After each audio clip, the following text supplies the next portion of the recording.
입니다. 얼마 전 KBS 세계는 지금에서 런던의 부동산 투기를 다룬 적이 있습니다.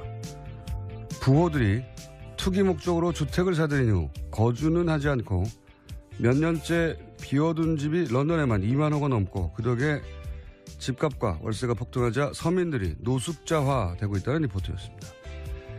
이에 한 시민단체가 그렇게 몇 년째 빈 주택을 무단 점거하는 이벤트를 벌였는데 한 빈 주택에 임시 숙박하게 된 노숙자에게 기자가 묻습니다. 왜 남의 집을 무단 점거하느냐? 그가 답합니다. 안 될 건 뭔가? 내가 이 집을 가져가는 것도 아닌데. 집은 사람이 살아야만 존재 가치가 있다. 그는 사유재산을 무단 점유하는 불법을 저질렀죠. 그리고 주택 문제가 무단 점유로 해결할 일도 없습니다. 국가의 주택 정책과 복지 예산이 필요하죠. 그런데 오로지 재산상 이득을 위해 투기하고 집은 몇 년째 비워두는 행위가 그 결과로 집을 뺏겨 추위에 얼어 죽느니 그 빈집에 임시로 무단 점거한 행위보다 과연 얼마나 더 윤리적인가? 사유재산의 불가침성은 과연 절대적인가? 부동산 문제는 항상 돈의 관점에서만 다뤄집니다. 그런데 그 노숙자의 항변을 듣다가 문득 생각하게 됩니다. 이 문제는 아주 어릴 적 아예 유치원에서부터 사유재산과 공동체의 윤리라는 별도의 교과를 통해서 근본적인 가치체계 레벨에서 관점을 만들어주지 않는 법과 정책만으로는 영원히 해결되지 않겠구나. 김어준 생각이었습니다. 네. 월요일이 아닌데 왜 화요일도 힘들죠? 네, 피로의 누적이라고 봅니다. 자, 오늘은 어떤 뉴스가 첫 번째 뉴스입니까? 네, 세계일보가 국정원이 작성한 이명박 정부의 청와대 문건을 보도했습니다. 국정원은 2011년 11월쯤 작성한 문건인데요. 각각 제목이 우상호 좌익 진영의 대선 겨냥 물밑 움직임의 촉각, 2040 세대의 대정부 불만 요인 진단 및 고려사항, 12.6 재보궐 선거사범 엄정 처벌로 선거질서 확립, 이렇게 3건입니다. 이 보고서는 12.6 선거 이후에 야권 좌파가 자행한 선거법 위반 혐의를 검찰, 경찰이 일벌백계식으로 엄단해야 한다라는 내용이 나오는데요. 검경이 타깃이 된 인사들의 수사 현황이 일목요연하게 정리된 문서입니다. 이 시점에 이제 박원순 서울시장이 오세훈 전 시장의 무상급식 반대를 자신의 거치에 연계하는 이제 주민투표에 해부하는 승부수인데, 예.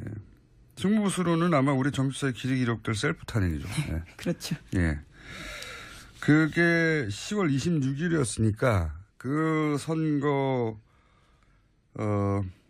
직후, 박원순 시장의 당선 직후에 작성된 걸로 보입니다. 네. 그런데 이제 내용을 보면 재밌는 게 많죠. 그러니까 우성호 의원이 발언을 어떻게 했느냐가 중요한 게 아니라 그 발언이 통화로 있었던 뭐 문자로 있었던 카톡으로 있었던 다 수집되고 있었다는 사실이 중요한 거죠. 그렇죠. 네. 사찰 문건으로 의심할 수 있는 것들입니다. 그러니까요. 이게 이제 이 보고서 작성된 시점은 이명박 정권 말기이긴 하지만 이어진 박근혜 정권에서 이 개인 사찰을 과연 중단했겠는가. 이게 이제 핵심 포인트인 거고요. 이 문서가 많아요. 다른 문서 내용도 좀 소개해 주시죠. 예. 네, 관련해서 선거사범 관련해서는요. 공장장 이름도 나와 있습니다. 대회비라고 쓰여 있는데 여기에 선거사범으로서 김어준, 주진우 등 4명이라고 쓰여 있습니다. 그러니까 제 이름도 자주 등장하는데 국정원이 저를 좀 사랑했던 것 같아요. 예. 뭐 사랑하면 사랑한다고 말을 하지 그렇게 따라다니지. 네, 사랑을 문건으로 표현하는 거예요. 예. 제 이름이 국정원 문건에도 예, 등장한다는 사실. 그런 말을 듣기는 했습니다. 전에서. 예, 그런데 네, 직접 문서로 본 건 처음입니다. 저도.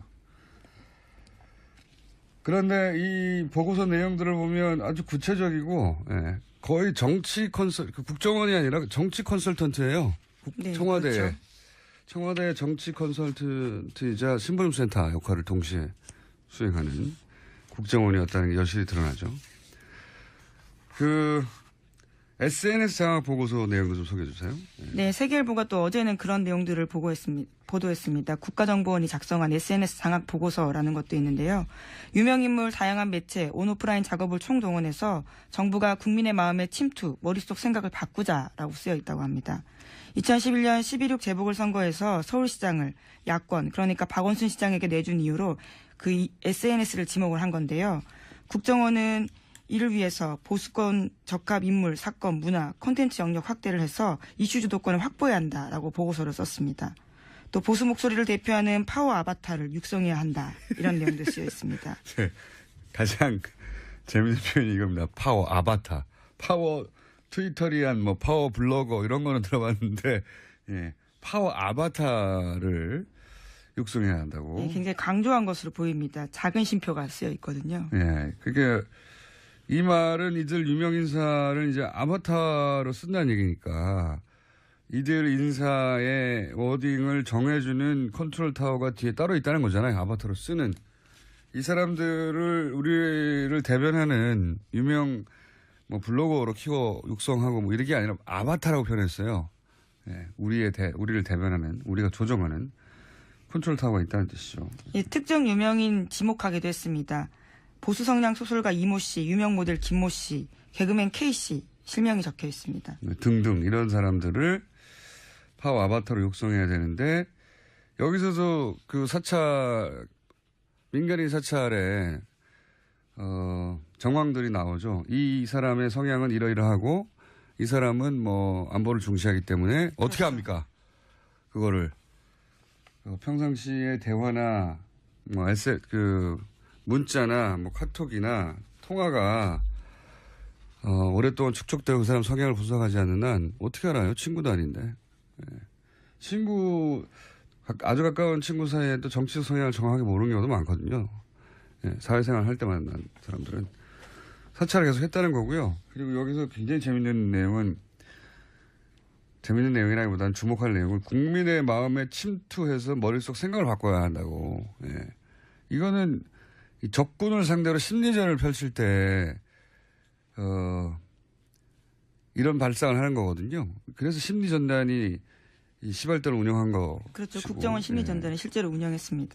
자국민을 상대로 심리전 작전을 한 거예요. 그런 구상을 한 거죠. 예.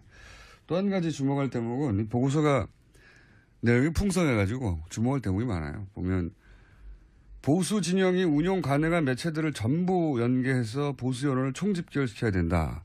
이게 미디어 전략이거든요. 그러니까 항상 큰 선거, 뭐 대선 총선 이럴 때면 보수 미디어들은 굉장히 동일한 프레임에서 동일한 목표를 설정하고 거의 동일한 논조로 집중적으로 특정 사안을 공격하는 경우가 많아요. 그게 이런 보고서를 보다 보면 우연이 아니다. 네.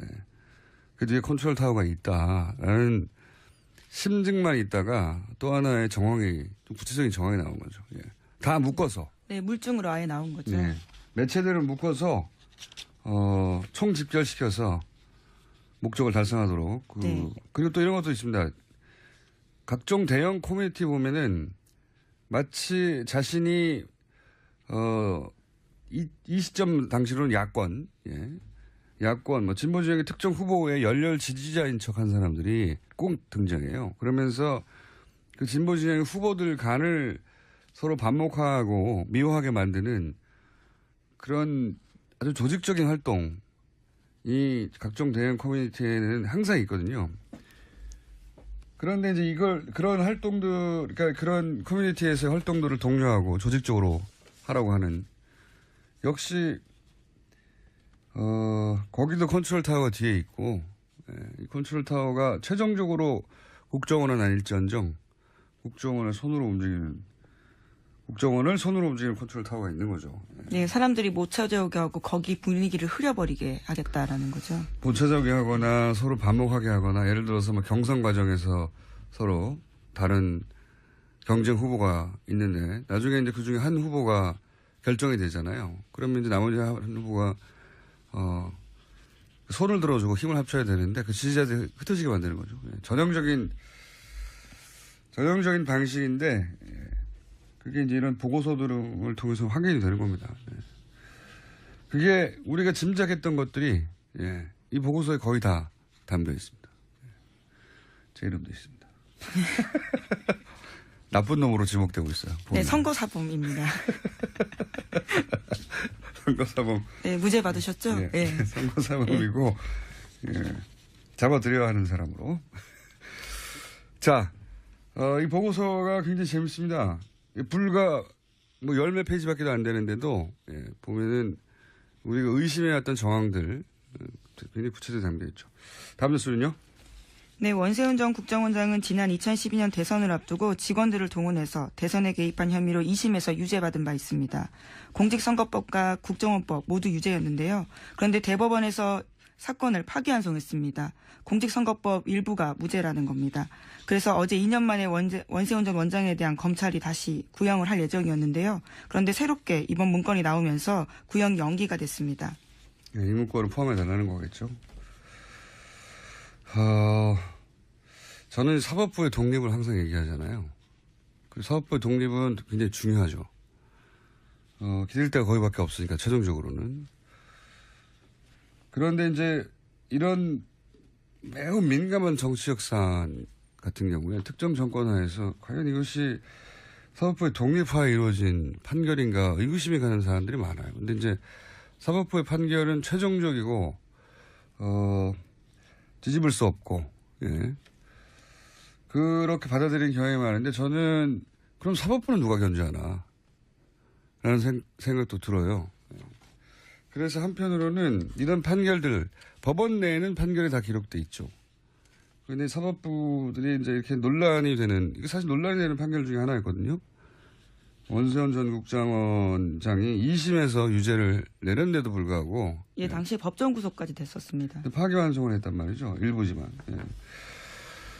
그래서 사법부의 논란이 되는 판결들을 민간에서 뒤집을 수는 없더라도 기록하고 문제 제기하는 시스템도 저는 필요하다는 생각이 듭니다. 이제. 그것이 언론이, 일정 정도 담당해야 될 역할이라고 저는 생각도 들어요. 자. 그런 사례들을 최근에 많이 보다 보니까. 네, 정확히는 무죄 취지라는 건 아니고요. 그 증거 능력이 문제가 있다라는 거지만 사실상 무죄를 읽힐 수밖에 없는 상황이었습니다. 결과가 무죄가 되는 거잖아요. 예. 무죄라고 한 게 아니라, 예. 뭐 법의 전문가들이니까 그 법률적 용어가 중요한 게 아니고 결국은 원세훈 그 박근혜 정부의 탄생의 어떤 정당성 일부를 훼손시키는. 원세훈 전 국정원장이 국정원을 동원해서 박근혜 전 대통령의 당선을 도왔다.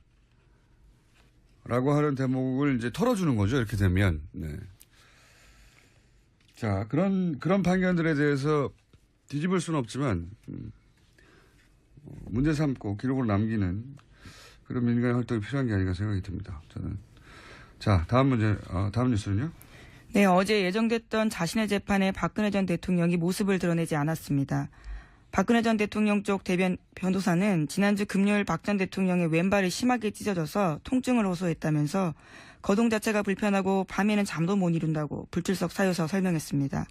교정당국 관계자도 청와대 지역 시절부터 약했던 박 전 대통령의 발가락이 구치소 문턱에 부딪히면서 통증이 생겼다라고 말했습니다. 문턱에 부딪히면서. 예. 아프실 예정을 이렇게 소화하실 줄은 저는 몰랐네요. 어쨌든 잘 소화하셔서 예. 재판 하나를 건너뛰었고 이렇게 되면 이제 계속 아프다거나 통증이 남아있다거나 하면서 몇 번 더 건너뛸 수도 있겠네요. 100일도 안 남았기 때문에 예. 구속 만료일까지 버티는 전략이라고 초반부터 말씀을 드렸는데 그중에 하나의 기술이 지금 나온 게 아니겠는가. 만약에 본인이 불참하면 불리한 재판이었다고 하면 발가락으로 말을 하는 게 아니기 때문에 당연히 나오셨을 텐데. 네, 어제 이재용 삼성전자 부회장이 증인으로 나오는 굉장히 중요한 날이었습니다. 주목도 많이 됐고요. 네, 서로 만나지 않은 거죠. 자, 다음 수는요? 네, 아침 한겨레 신문 보도인데 박근혜 전 대통령이 이재용 삼성전자 부회장과 3차 독대, 그러니까 지난해 2월 15일 만났을 때 이야기입니다. 박근혜 전 대통령이 이재용 부회장을 만나기 전과 만난 후에 최순실 씨와 대포폰으로 총 8차례 통화했다라고 합니다. 8차례. 이 횟수 그것도 뭐 물론 의미가 좀 있지만 더 중요한 건 이제 통화 시간이죠, 시간. 통화 시간이 보니까, 이재용 부회장과 박근혜 대통령이 독대하는 시간대만 절묘하게 피해가지고. 그렇죠. 앞뒤로 전화를 한 겁니다. 예. 그러니까 뭐, 그 시간, 독대 시간, 그러니까 그날따라 유난히 통화가 많았고, 전후로 전화가 빽빽하게 왔는데, 그 독대 시간대에는 전화를 걸지 않아서 일부러 피하고 전화한 것 같고, 알고 있었던 게 아니냐. 독대를 알고 있었다라는 정황 증거인 거죠. 그럼 장시호 씨가 뭐 독대 면담 일정 이런 수첩, 뭐 종이를 본 적이 있다고 최순실 씨 방에서 그런 얘기도 한 적이 있죠. 알았겠죠. 당연히 알았겠고 통화의 내용은 몰라도 그 시간대를 피해서 전후로 집중적으로 전화한 것으로 보아 관련 대화를 한 게 아니겠느냐. 뭐. 계속 상의를 한 것으로 보입니다. 그런 정황인 거죠. 네. 이거 전체를 부인하고 있을까요? 근데 박근혜 대통령은 뭐 예를 들어서 K스포츠 재단에 대해서도 본인은 전혀 최순실 씨와 의논하지도 않고 맡긴 적도 없다. 네, 안종범 전 수석이 애써서 길을 쓰고 만든 거라고 이야기한 거가 있죠. 최순실 씨한테 내가 부탁한 적이 없어. 예. 그렇게 검찰 조사에서 얘기를 했고 최순실 씨는 아니었죠. 본인이 이제 박 전 대통령 부탁으로 했다. 예. 이런 얘기를 많이 했죠. 네, 관련해서 어제 TV조선이 검찰의 최순실 씨 수사 기록 보도했습니다. K스포츠 재단과 관련해서는 박근혜 전 대통령 부탁 때문이다라고 이야기했는데요. 물론 미르도 마찬가지입니다. 대통령이 내가 직접 나서는 것을 싫어하기 때문에 운영 체계나 이런 부분이 잘 돌아가는지 체크를 해보라고 했다라고 인정한 겁니다. 알겠습니다. 하나 정도 더 할 수 있을 것 같습니다. 시간상. 네, 이현주 국민의당 원내수석 부대표의 발언이 논란이 되고 있습니다. 이에 대해서 해명을 했는데 아이를 둔 학부모로서 아이들의 급식질이 형편없어지고 있는 문제에 분개하면서 나온 얘기다라고 말했습니다. 그러면서 이제 이게 기자와 사적으로 대화한 게 이런 식으로 보도됐다. 당사자 입장도 확인하지 않고 그러면서 SBS에서 강력한 유감도 표했죠. 예. 표했더니 SBS가 녹취를 공개해버렸죠. 예. 당사자 입장을 확인하지 않고 보도한 게 아니라 당사자 입장을 확인하려고 전한 기자의 후속 취재 내용이었더라고요. 네, 원내정책회의 한 다음에 더 자세하게 물어보기 위해서 전화했다라고 합니다. 그러니까 이제 일종의 패턴 같은 게 보여요. 국민의당이 최근 이제 여러 가지 문제로 코너에 몰리다 보니까 이 이현주 의원의 케이스도 그런데 분명히 이제 스스로 자초한 문제들이란 말이죠. 근데 이 케이스도 SBS 기자가 사적 대화, 저는 그래서 뭐 예를 들어서 밥집에서 밥 먹다가 또는 뭐 둘이 대화하는 걸 몰래 녹취했다든가 그런 건 줄 알았더니 그냥 후속 취재였더라고요. 예, 전화로. 예. 그런데 이제 이 상황을 분명히 자초한 측면이 강한데 이런 문제가 생길 때 내가 잘못을 하긴 했지만 내가 잘못한 정도보다 훨씬 크게 부풀려서 누군가 자기를 죽이려고 한다. 그런 피해의식이랄까요? 이런 패턴을 반복적으로 보여주고 있어요. 이런 사안도 이렇게 SBS 기자를 공격하거나 혹은 그럴 게 아니고 이제 파업 현장에 찾아가거나 뭐 사과를 하거나 아니면 정면으로 거기 가서 이해를 구하거나 그렇게 할 사안인데 이걸 보도한 언론을 탓해버렸거든요. 이렇게 해가지고 국면이 돌파되는 게 불가능하거든요. 그러면 정당하게 취재했다고 생각하는 SBS 같은 경우는 녹취를 아예 공개해서 더 큰 피해를 입히고 있지 않습니까? 스스로 입고 있지 않습니까? 바깥에서 적을 자꾸 찾는데, 이렇게 되면 바깥의 국민들을 점점 더 설득할 수 없게 되는데, 이건 전반적인 리더십의 문제인 것 같습니다. 기본적으로 개개인 의원들 다 이런 식으로 하는 거 보면. 자, 오늘 여기까지 해야 될 것 같습니다. 시사인의 김은지였습니다. 감사합니다. 전 최고위원에게 구속영장을 청구한 검찰을 정치검찰로 규정했습니다. 국민의당 문병호 전 최고위원 연결해 보겠습니다. 안녕하십니까, 의원님? 네, 안녕하세요. 네. 국민의당에서는 지금 그 검찰이 여당 대표 가이드라인을 따라서 구속영장을 청구했다. 이렇게 요약하자만 보고 있는 거죠?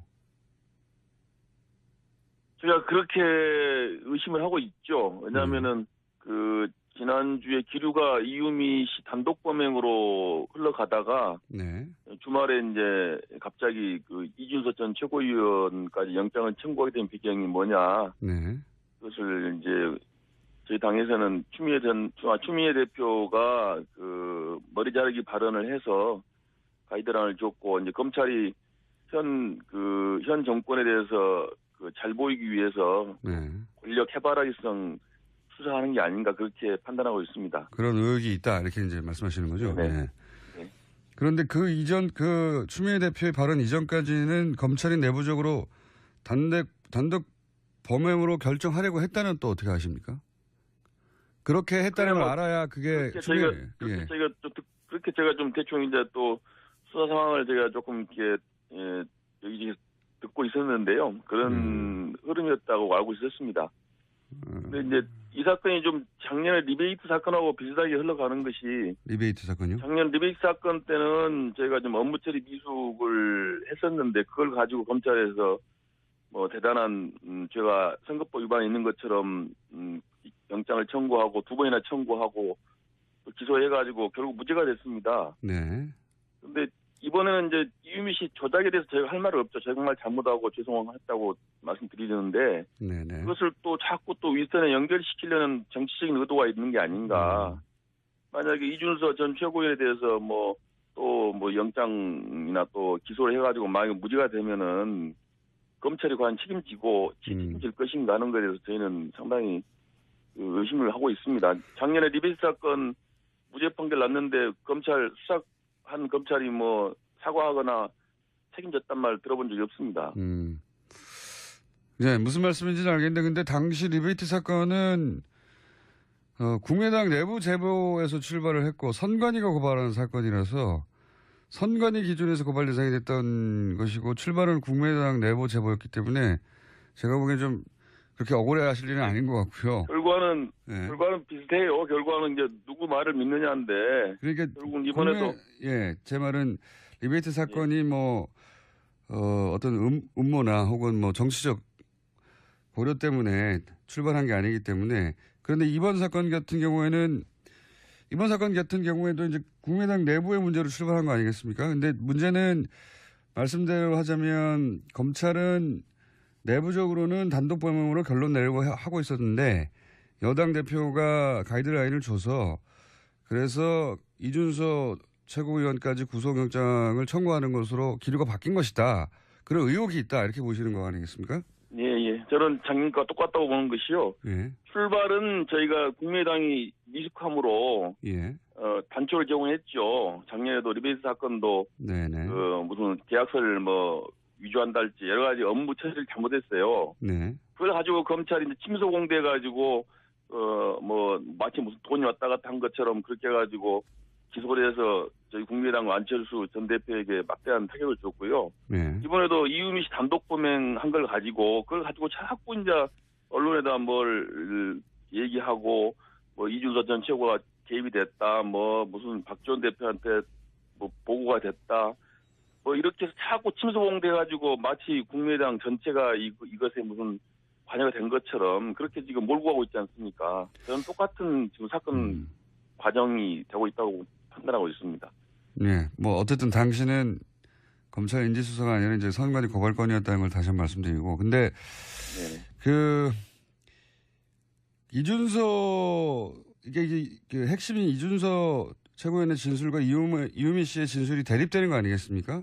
네네. 그런데 간단하게 요약하면 이유미 씨는 일관되게 지시에 의해 행동한 것이라고 하는 것이고 이준서 최고위원은 일관되게 자신은 조작된 자료인지 몰랐고 지시한 적도 없다. 이렇게 대립하는 건데 네네. 물증 같은 거는 대단히 약한 것 같고 정황으로 파악하는 것 같습니다. 그런데 이제 이준서 진술을 믿어주는 것이 국민의당인 것 같고요.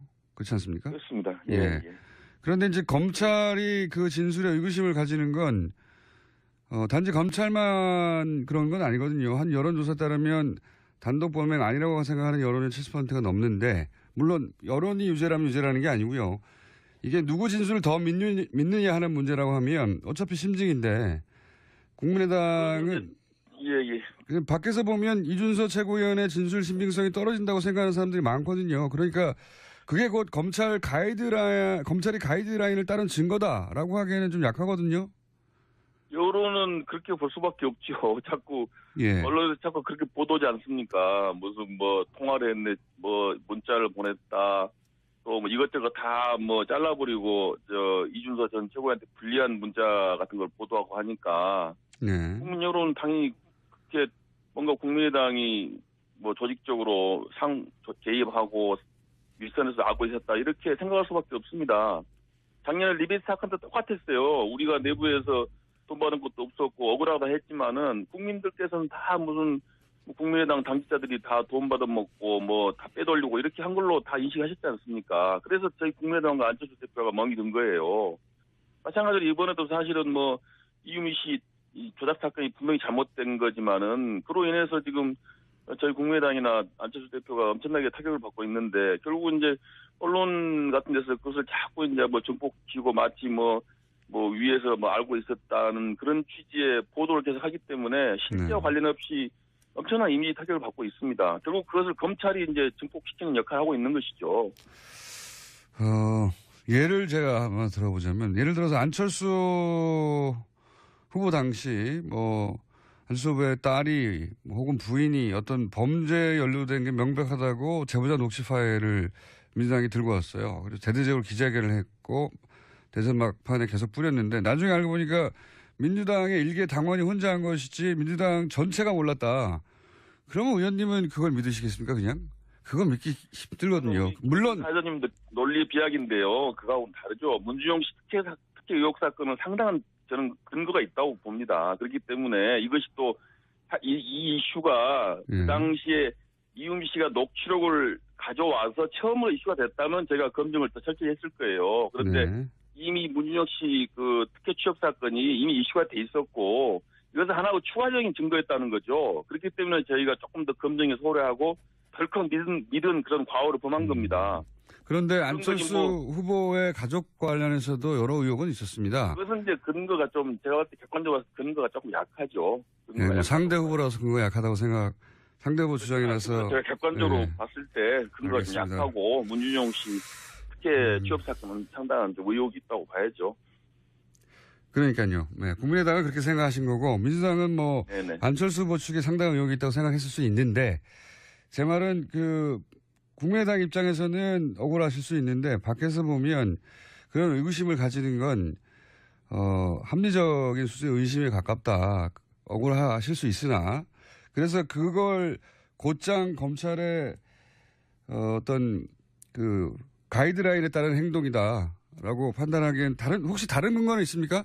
하필 그때 추미애 대표가 머리짜리란 말을 했는데 그리고 나서 이런 게 나왔다. 이거 말고 또 다른 근거가 있나요? 가이드라인이라고 하시는? 그런데 여러 가지 제가 이제 문자나 카톡이나 여러 가지 주고받은 정황을 봤을 때 그렇다는 거고요. 이준서 전 최고위원을 의심할 수는 있습니다. 그거는 그걸 비난할 수는 없습니다. 다만 이제 검찰이 누구 말을 믿느냐인데 굳이 이제 이준서 전 최고위원의 말을 믿지 못하겠다고 하고 있는 것이고 또 결국은 검찰에 얘기하더라도 조작은 이유미 씨 단독으로 한 거로 인정한 겁니다. 다만 이제 이준서 전 최고위원이 공모한 것은 아니고 그것을 어렴풋하게 알면서도 그런 거 하지 않았냐 이런 예. 죄를 묻는 것인데 그렇다면 또 꼭 구속까지 해야 되느냐 거기서 의문이 또 있다는 겁니다. 불구속 기소해서 법원의 판단을 받아보는 것도 하나 방법인데 또 영장을 청구해갖고 그걸 이슈화해가지고 언론에도 계속 특별하게 만드는 것도 하나 정치적인 의도가 아닌가 생각이 든다는 거죠. 미필적 고의라고 이제 표현되는데, 예. 근데 사실, 변호사님이시니까 아시겠지만 미필적 고의도 사안이 중대하면 구속되는 경우가 있지 않습니까? 그렇죠. 당연합니다. 그러면 그렇기 때문에 미필적 고의가 의심되면 예를 들어서 5월 5일 최초 기자회견 했는데 5월 6일 날 사실상 유이민 씨가 제보자가 없는 것과 마찬가지라고 얘기를 한 것으로 검찰 조사 결과는 밝혀졌는데 그렇다면 미필적 고의를 적용해서 구속영장 청구할 수도 있는 거 아니겠습니까? 변호사 입장에서 보시면 어떻습니까? 물론 그러니까 할 수도 있고 안 할 수도 있어요. 그런데 굳이 하는 것이 정치적 의도가 있다고 저는 보여지는 거죠. 굳이 안 하는 게 오히려 정치적으로 예, 정봉주 전 의원 같은 경우도 BBK로 기소돼서 형을 살았는데요. 네. 당시 네. 사법적으로는 유죄 판결이 났지만은 그러나 뭐 사실 뭐 저도 그렇고 뭐 많은 사람들이 정봉주 의원이 그 유죄라고 생각을 안 합니다. 네. 그건 뭐 사법적으로 판결이 났지만 억울하게 정치적으로 당했다라고 생각을 하거든요. 네. 마찬가지 이번 건도 저는 마찬가지라고 보고 있습니다. 정봉주 의원이 뭔가 파일을 조작해서 유포한 건 아니지 않습니까? 아니, 정봉주 전 의원도 그러니까 미필적 고의에서 기소돼가지고 징역까지 살았지 않습니까? 그분은 사실이 아닐 거라고 생각하는 게 아니라 지금도 본인이 말한 내용을 사실이라고 믿고 있습니다. 예. 어쨌든. 그러니까요. 그러니까 그 정봉주 전 의원도 정치적으로는 결국은 그 유죄 판결 받았지만 정치적으로 억울하다고 생각하는 거 아닙니까? 많은 사람들 그렇게 또 믿고 있고. 이번 경우도 마찬가지죠. 검찰이 영장 청구하고 기소할지 모르지만은 정치적인 그 판단을 하고 있다고 보고 있다는 거죠. 알겠습니다. 정치적으로 보고 있다고 하는 입장은 잘 이해했고요. 뭐 동의하지 않으신 분들이 있겠지만 그거는 의원님이 설득하셔야 될 문제인 것 같고요. 네. 네. 자, 또 한 가지 더 여쭤보자면 뭐 이미 여러 번 나온 얘기인데 안철수 전 대표가 너무 입장 발표가 늦다. 무슨 얘기든지 간에 이런 문제 지적은 참 많지 않습니까? 예.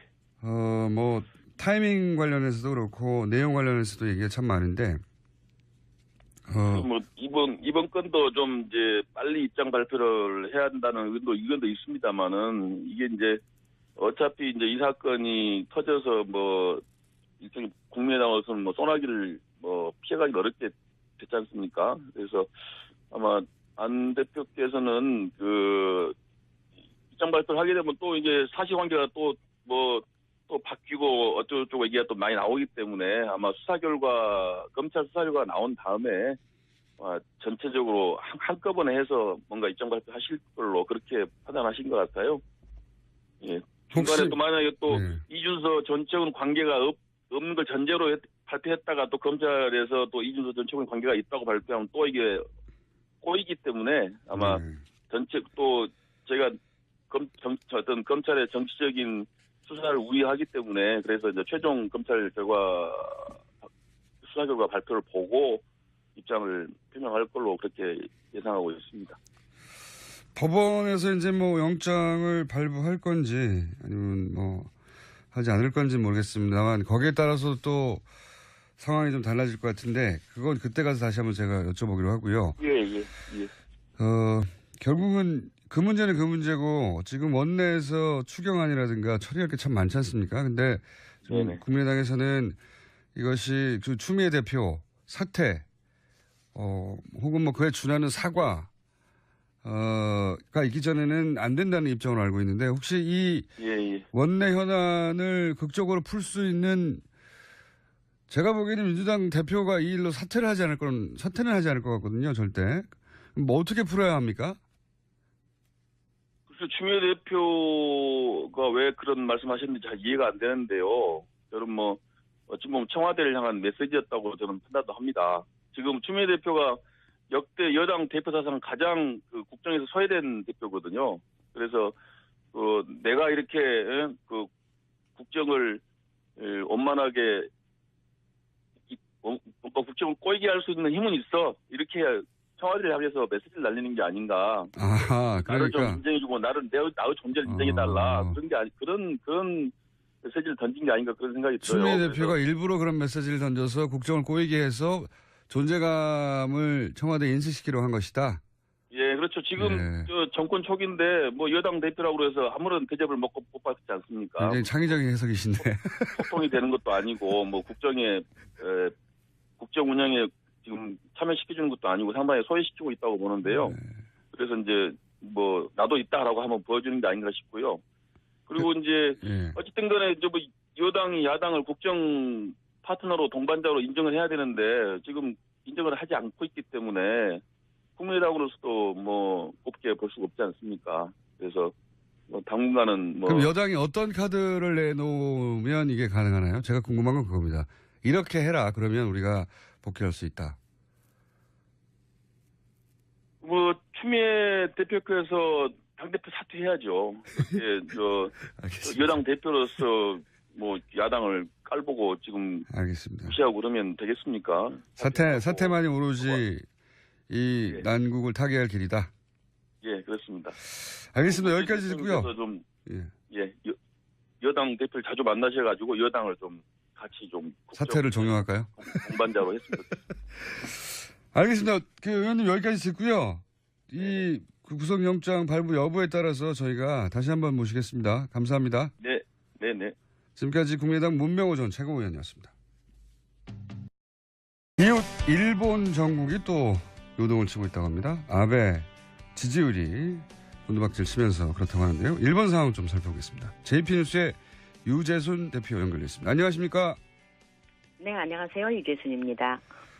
자, 내각 지지율이 사상 최초로 떨어졌다는데 얼마나 떨어졌고, 예, 그리고 아베 그 총리가 두 번째 아니겠습니까? 첫 번째도 네네.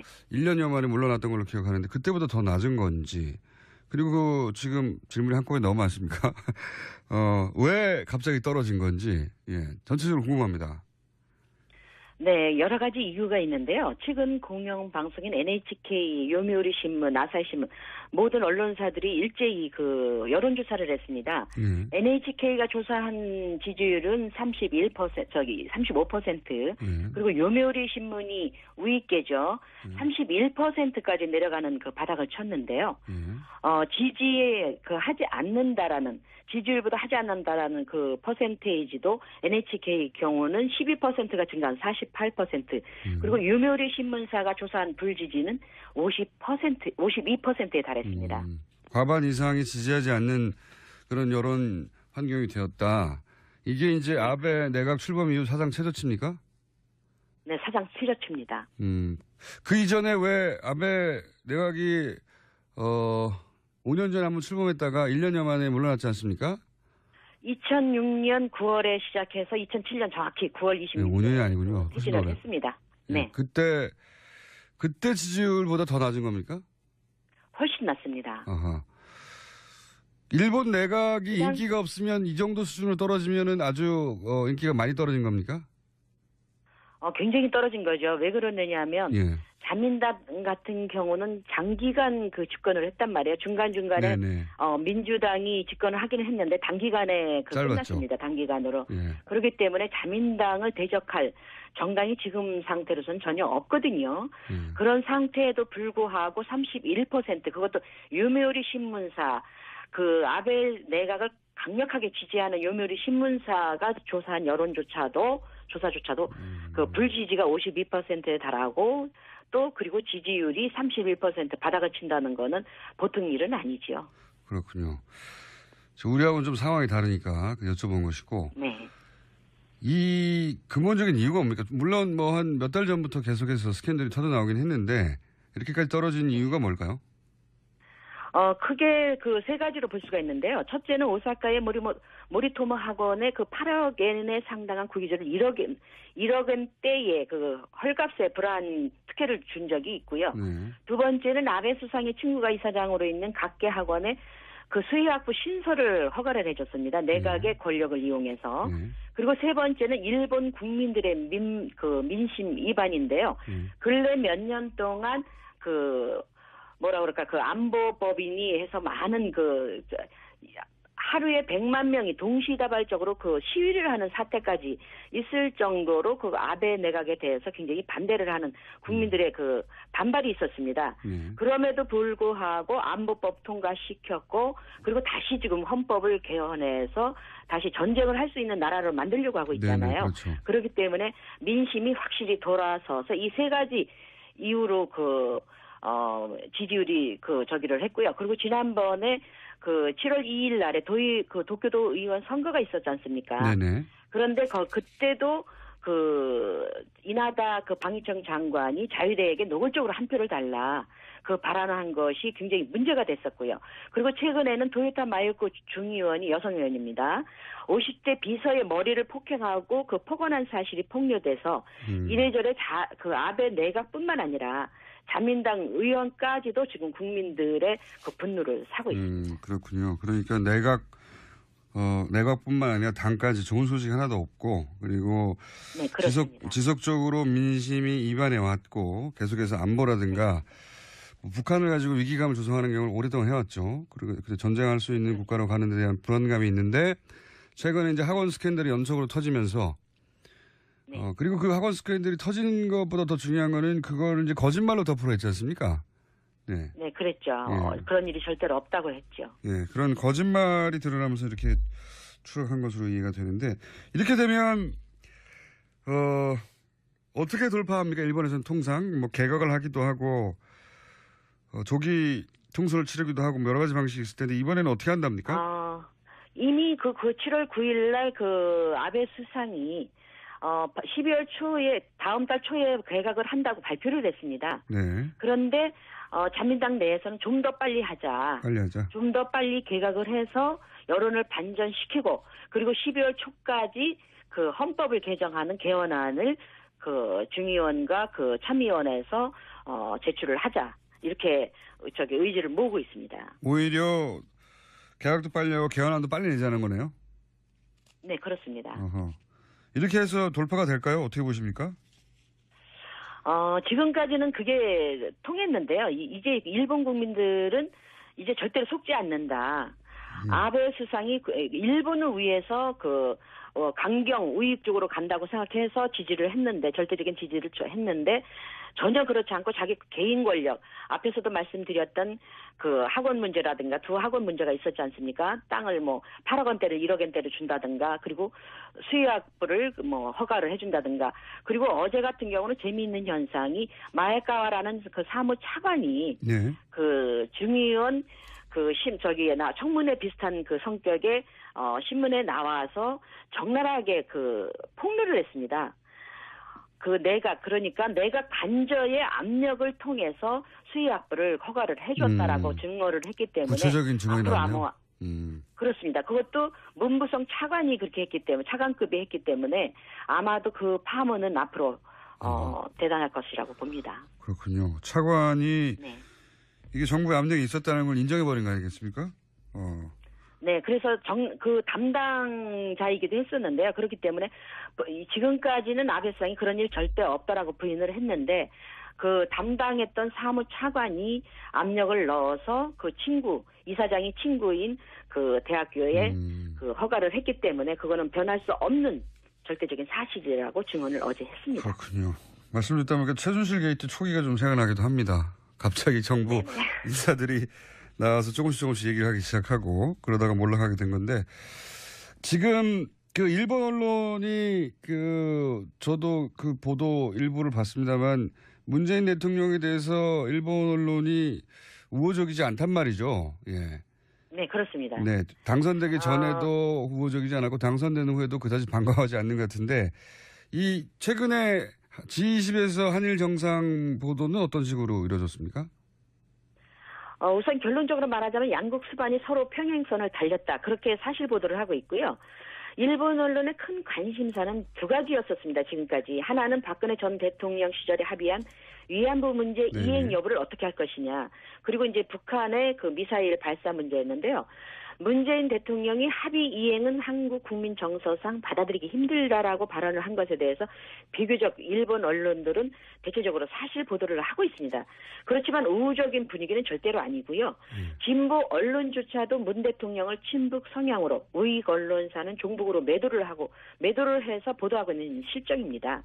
그래서 위안부, 북한 문제 모두 문 대통령의 성향 때문에 간단히 한일 관계가 개선되기는 현실적으로 어렵다고 분석을 하고 있습니다. 알겠습니다. 제가 마지막으로 하나만 여쭤보겠습니다. 최근에 이제 미국의 싱크탱크 관련 보도를 저희가 하면서 일본 정부나 기업 혹은 재단들이 미국의 작은 지원을 참 많이 한다. 그래서 친일본적인 지식인이나 정책 기반자들을 육성한다는 보도를 저희가 한 적이 있는데 일본이 그런 정책을 실제로 가지고 있습니까? 일본에서 보시기에는 어떻습니까? 네, 그렇습니다. 사실 일본 정부의 이 같은 정책은 이미 그 역사가 상당히 오래되었고요. 문제는 공식적인 프로그램을 통해서 지원하는 자금 지원은 별 문제가 없습니다. 하지만 표가 안 나게 일본 정부가 관계된 자금이라는 것을 모르게 민간인 재단이라는 이름으로 포장해서 지원하는 프로젝트가 상당히 많은데요. 가령 일본 선박진흥이라는 재단이 있습니다. 예. 그런데 이 재단을 만든 사람이 다름 아닌 태평양 전쟁 BC 전범인 사사카와 료이지인데요. 이미 네. 고인이 된 사람입니다. 사사카와 재단을 만든 그런데 사람이죠. 그 자식들은 새로운 교과서를 만드는 그 모임이 있지 않습니까? 네네. 극우에 그 이사장을 맡고 있습니다. 그리고 그것뿐만 아니라 이 재단의 자금으로 공부한 학자들이 우리나라 학자들뿐만 아니라 세계 도처에 깔려 있습니다. 알겠습니다. 그리고 이 문제는요, 저희가 오늘은 시간이 더 되는데 다시 한번 모시겠습니다. 저희가 관심이 많은 주제거든요. 요 문제만 별도로. 오늘 말씀 감사합니다. 네, 고맙습니다. JP뉴스 유재순 대표였습니다. 2부에서 저희가 일단 마무리했는데 아무래도 이 이슈를 이렇게 접기는 아쉬워서 다음 시간에 또 한 번 다루더라도 오늘 이 질문을 좀 더 종합적으로 마무리하기 위해서 JP뉴스 유재순 대표와 나눴던 인터뷰 마지막 부분, 일본 정부 그리고 혹은 뭐 재단들이 미국의 여러 재단 자금 지원을 해서 친일본 성향의 학자들 혹은 뭐 정책 기반자들을 육성하고 있는 정황들이 있는데 일본이 이 정책을 실질적으로 구체적으로 외교 목적으로 운영하고 있는가 하는 질문을 제가 유재순 대표에게 했었습니다. 이어서 가겠습니다. 대표님. 네네. 네. 답변하시다가 마지막에 너무 시간이 짧아서 끊어졌는데 네. 그 질문을 좀 마무리를 하고 끊도록 하겠습니다. 예. 네. 일단 말씀하신 그 정책이 네. 일단은 세계적으로 대단히 성공한 것으로 보여지고요. 일본이 그 각각 친일본적인 그 현지 그 인들을 육성하는 거요. 예. 네, 그렇습니다. 그래서 일본에는 두 갈래가 있어요. 민간인을 상대로 하는 프로젝트가 있고요. 예. 그리고 학자나 정치인들을 상대로 하는 그 프로젝트가 있습니다. 그런데 네. 학자나 정치인들을 상대로 하는 것은 상당히 성공한 것으로 보여지는데요. 가령 우리나라의 실례로 예를 들자면 네. 아까 말씀드렸던 일본 선박진흥회라는 그 재단이 있다고 말씀드렸지 네네. 않습니까? 이 재단을 만든 사람이 다름 아닌 그 태평양 전쟁의 BC 전범인 사사카와 료이지입니다. 네네. 징역도 3년 살았고요. 예. 그리고 이 재단이 사실은 일본에서도 문제가 됐던 게 진보 세력들한테는 그 문제가 됐던 게 이 사람이 마약이라든가 무기를 팔아서 돈을 모았습니다. 네네. 정상적인 루트를 통해서 정상적인 경제활동으로 돈을 번 것이 아니라 네네. 부정한 방법으로 상당히 돈을 모았거든요. 네. 그래서 만든 게 일본 선박진흥이라는 것이고 그리고 일본 정치인한테도 그 자금이 상당히 들어가 있습니다. 입을 막았던 거죠. 네. 비판하는 세력을 입을 막았던 그 전례가 있고요. 예. 그리고 우리나라 같은 경우는 3대 대학에 들어가는 스카이 대학이라고 그러죠. 예. 아시아 연구 기금이라는 그 이름만 살짝 바꾼 겁니다. 한일 협력 기금 성격으로 100억 원대의 그 지원을 받은 대학도 있습니다. 신촌에 있는 대학이죠. 네네. 그리고 10억 원대는 안암동에 있는 대학이고요. 네네. 그래서 이 사람들이 그 심포지엄을 열고 친일적인 그 성격의 예. 그 세미나를 열고 앞장을 서기도 했습니다. 이런 방법으로 개발도상국이라든가 선진국 미국 같은 경우도 네. 사실은 예일 대학이나 하버드 대학 같은 경우는 거절을 했거든요. 이 연구 기금을. 네. 그래서 각 세계의 독일 같은 경우도 일본 연구 기금이라는 명목으로 거액의 지원금을 현재도 활발하게 하고 있는데요. 우리나라가 왜 성공했느냐라고 결론을 맺을 수가 있는 게 뭐냐면 뉴라이트가 있지 않습니까? 네. 일본에도 아까 말씀드렸던 새로운 교과서를 만드는 그 모임 재단의 멤버들과 뉴라이트 멤버들이 상당한 교류를 갖고 있는 걸로 알고 있거든요. 네. 그리고 우리나라의 뉴라이트 멤버들, 학자들도 이 일본 선박진흥회라든가 일본 연구기금이라는 명목 하에 네. 지원금을 받은 학자들이 상당히 있습니다. 그렇기 때문에 일본 정부가 행한 그 학자들을 목표로 한 친일파 만들기 네. 그 정책은 상당히 성공한 것으로 보여집니다. 알겠습니다. 오늘 간략한 사례를 말씀하셨는데 이 주제는 저희가 관심이 많아서 별도 꼭지를 한번 마련해 보겠습니다. 그때 다시 연결을 하기로 하고 오늘 말씀 감사합니다. 네, 고맙습니다. 네. JP뉴스 유재순 대표였습니다. 출연하기도 전에 2분만은 안 된다는 문자가 쇄도했던.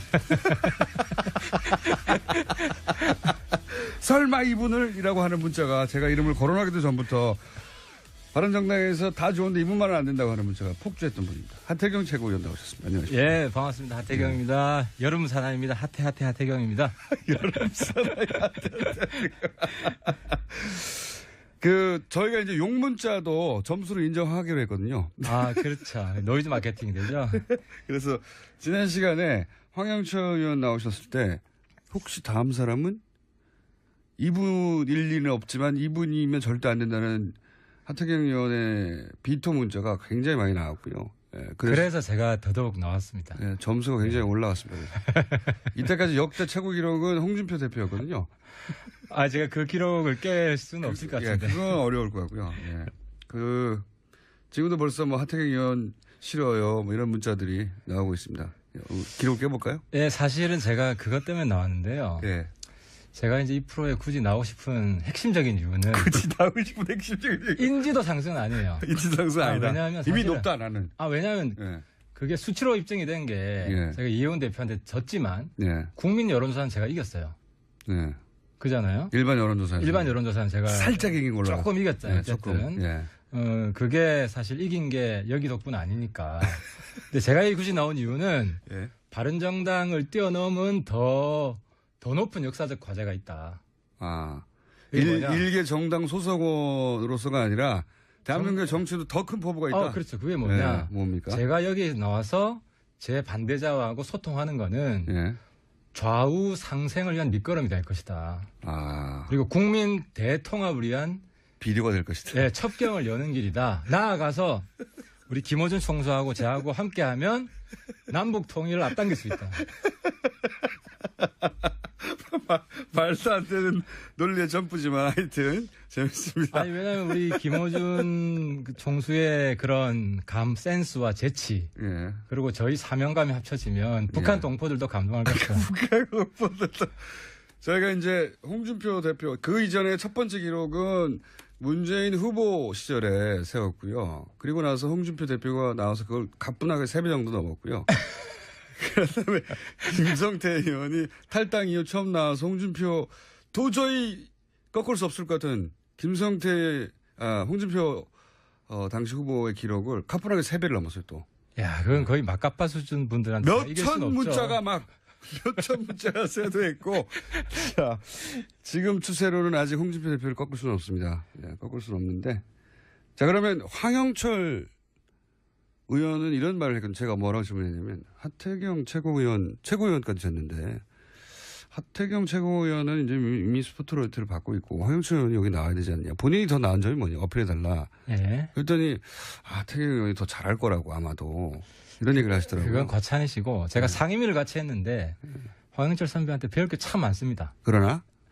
하지만 제 장점이자 단점은 제가 지지자들한테도 도발을 한다는 거.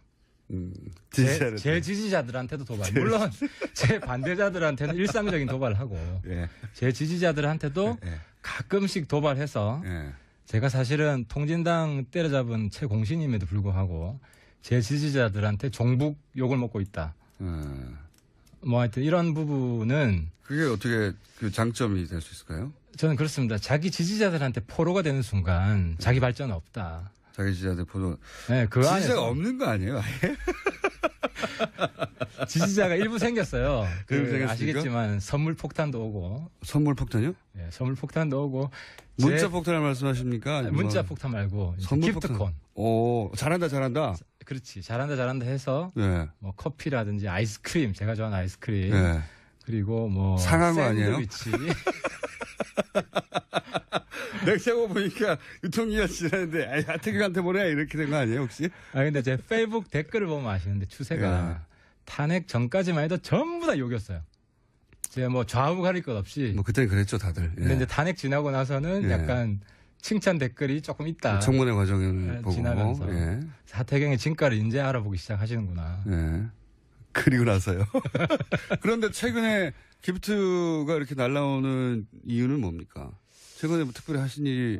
최근에 제가 그 말을 좀 좋게 평가하신 것 같아요. 문자 폭탄 받을 때가 전성기다. 감사하게 생각해라. 오히려 감사하게 생각해라. 그 말하니까 저한테 문자 잘 안 보내시더라고요. 100통 중에 한 통 왔네요. 하태하태 의원님 좋아요. 100대 1의 비율로. 그러면 그 황영철 의원과 비교해 본인의 장점은 여기저기 도발하기 때문에 다? 그죠. 좌우 가릴 것 없이 도발하고 예. 돌직구를 던지고 거기 욕되는 걸 두려워하지 않는다. 욕되는 걸 두려워하지 않는다.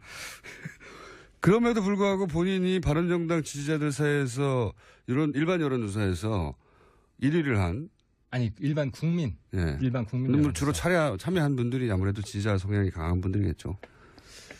뭐 어쨌든 그렇다, 1위를 그렇다고, 한 이유는 그렇다고 볼 수 있겠습니다. 1위를 한 비결은 뭘까요?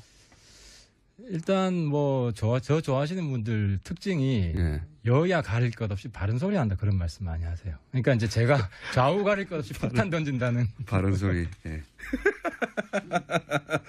제가 보기에는 그 황영철 최고위원님이 황영철이래. 하태경 최고위원님이 고정 출연을 하시면 제가 보기엔 기사 제목은 잘 뽑힐 것 같아요.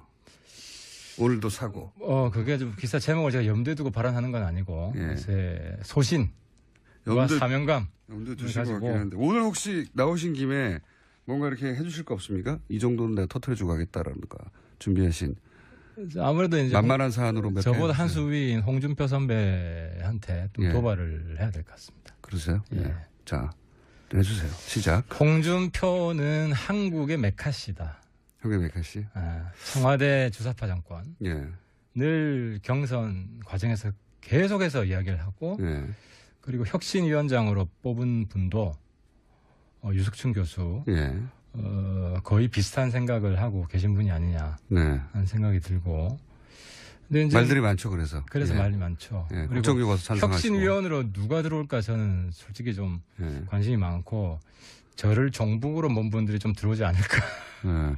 그러면은 홍준표 발 혹은 식 그 혁신이 되면 더욱 더 강경한 뭐랄까요? 종북 이쪽 진영은 여당은 종북 좌파 주사파 정권이라는 프레임을 더욱 강화하는 혁신이 되겠네요. 일종의 메카시 정당이 되지 않겠냐. 메카시 정당. 메카시 정당이 그러니까 그 극우 이념으로 사실상 문재인과 이석기를 잘 구분 못하는 동일시하는 네. 민주당과 통진당을 동일시하는 그런 인식을 가진 분들이 당을 이념적으로 주도하는 정당이 되지 않겠냐. 그렇게 보고 있습니다. 그 도발은 예전에도 계속 해왔었던 건데 좀 신선한 새로운 건 없습니까? 오늘? 새로 준비한? 오늘 새로 준비한 건 좀 이따가 추미애 대표를 떠든 추미애 대표. 추미애 예. 대표. 이쪽도 치고 저쪽도 치고. 양쪽을 다 치는 작전으로. 예. 국민의당도 또 있고요 또.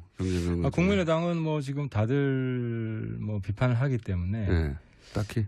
예, 뭐 제가 더 보탤 건 별로 없을 것 같아요. 그래요? 보탤 게 많지만 혹시 지금 전략적 파트너이기 때문에 이 국면에서 안 하신 건 아닙니까 혹시? 그건 아니고 뭐 제가 이미 많이 했는데 예. 뭐 같은 맥락에서 몇 말씀 드리겠습니다. 특히 안철수 대표. 이제 이 머리급들만 하시는군요. 자, 그럼 추미애 대표 하시고 안철수 대표 하시고 쭉쭉 가보죠. 저보다 위에 급들만. 예. 자, 이런 문자도 왔어요. 유시민 전 의원이 떠올라요. 옳은 말도 참 싸가지 없이 한다. 라고 유명한 질타를 받았던 유시민 전 의원. 근데 저는 유시민 선배가 이렇게 진화하는 모습으로 굉장히 놀랐는데 예. 저는 그보다 빠른 속도로 좀 진화하지 않을까. 유시민 선배가 이제 싸가지 없다는 말을 한 10년 전에 들었는데 최근에 보면 옳은 말을 싸가지 없이 한다라는 워딩이 있었죠. 예. 그렇죠. 싸가지 없게 바른 말 한다고 했는데 최근에 보면 굉장히 호감 그 농객으로 바뀌었잖아요. 옳은 말을 논리 정연하게 하죠 지금은. 논리 정연하게 하고 또 뭐 친근감 있게 하고 예. 이제 그런 면에서 제가 틀린 말도 싸가지 없이 한다 이렇게 해요. 배울 점이 있다고 보고 예. 제 지금 배우고 싶은 사람 중에 유시민 선배 예. 뭐 실제로 만나보고 싶고 아직 인사를 드린 적이 없어요. 오늘 이 방송 운동하실 때도 세대 차이가 나서 못 만나셨구나. 세대 차이가 좀 나죠. 많이 나죠. 나고 유시민 선배 쓴 책을 제가 굉장히 애독자였고 예. 유시민 키드죠 어떻게 보면. 맞습니다. 그 전설적인 인물이었으니까요. 예, 그 당시엔 그랬습니다. 그런데 아무튼 최근에 보면 상당히 친근감 있고 그 나이에도 진화할 수 있구나. 저도 자신감을 좀 가지게 됐습니다. 자, 그러면은 오늘 준비하신 그러면 추미애 대표, 그다음에 안철수 전 대표 등등에 대한 코멘트를 좀 해보시면요. 안철수 대표는 이제 사실상 정계에서 좀 뭐 퇴출 당하신 건데. 당하신 거예요? 네, 당하신 거라고 저는 봅니다. 지금 이미 그러니까 이게 똑같은 실수를 2번 반복하면 정치권에서는 가망이 없다. 작년에도 그 선거 비용 리베이트 사건. 네네. 사실 다 무죄가 났음에도 불구하고 조기에 대응하지 못해가지고 예. 국민의당이 치명타를 입고 그때 안철수 대표가 대표직을 내어놨지 않습니까? 근데 이번에도 어쨌든 국민의당의 검증 실패로 나온 사건이기 때문에 당시 후보를 위한 폭로였어요. 예. 그래서 후보가 윤리적이고 도의적인 책임을 지는 게 마땅하고 제일 먼저 나와서 사실은 박주선 대표가 발표하는 것이 아니라 안철수 대표가 같이 나와서 예. 그때 입장을 발표를 했어야 됐습니다. 저도 그렇게 생각하는데. 그런데 지금까지도 자기가 직접적으로 연루되어 있지 않았다고 정치적 책임을 사실상 뭐 부인하는 모습을 보이고 얼굴을 내밀지 않고 있잖아요. 그래서 국민들의 마음은 이미 떠났다. 근데 퇴출됐다는 게 이제 그런 상징적 차원에서의 이야기입니까? 아니면 여의도의 분위기라는 게 또 따로 있잖아요. 그 의원들끼리. 물론 뭐 언론하고 정치권에서는 예. 그러니까 이제 안타까운 거는 이게 자진 사퇴하면 예. 그래도 정치인들이 가끔씩 예수처럼 부활의 기적을 보여주는 사람이어서 드물게 있죠. 그런 케이스가. 손학규 선배도 뭐 시골 내려갔다가 다시 부활하시고. 부활을 하시고 싶은데 잘 안 됐죠. 잘 안 되신 게 이제 안타까운 게. 뭐 옛날에 김대중 대통령이 뭐 부활의 대표적인 케이스죠. 삼수사수까지 하셨고. 그에 비해서 안철수 대표를 바라보는 국민들의 심리는 약간 반반이거든요. 아까운 사람이라는 미련이 남아있는 상황인데 이제는 미련까지 국민들이 좀 버리실 정도로 너무 늦게 대응하시는 거 아니냐. 멘트를 한마디 하실 때마다 차곡차곡 쌓이는 문자의 숫자를 계속 보시는데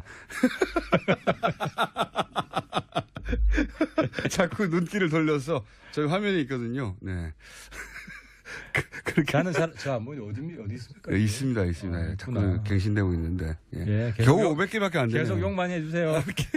겨우 500개밖에 안 됩니다. 예.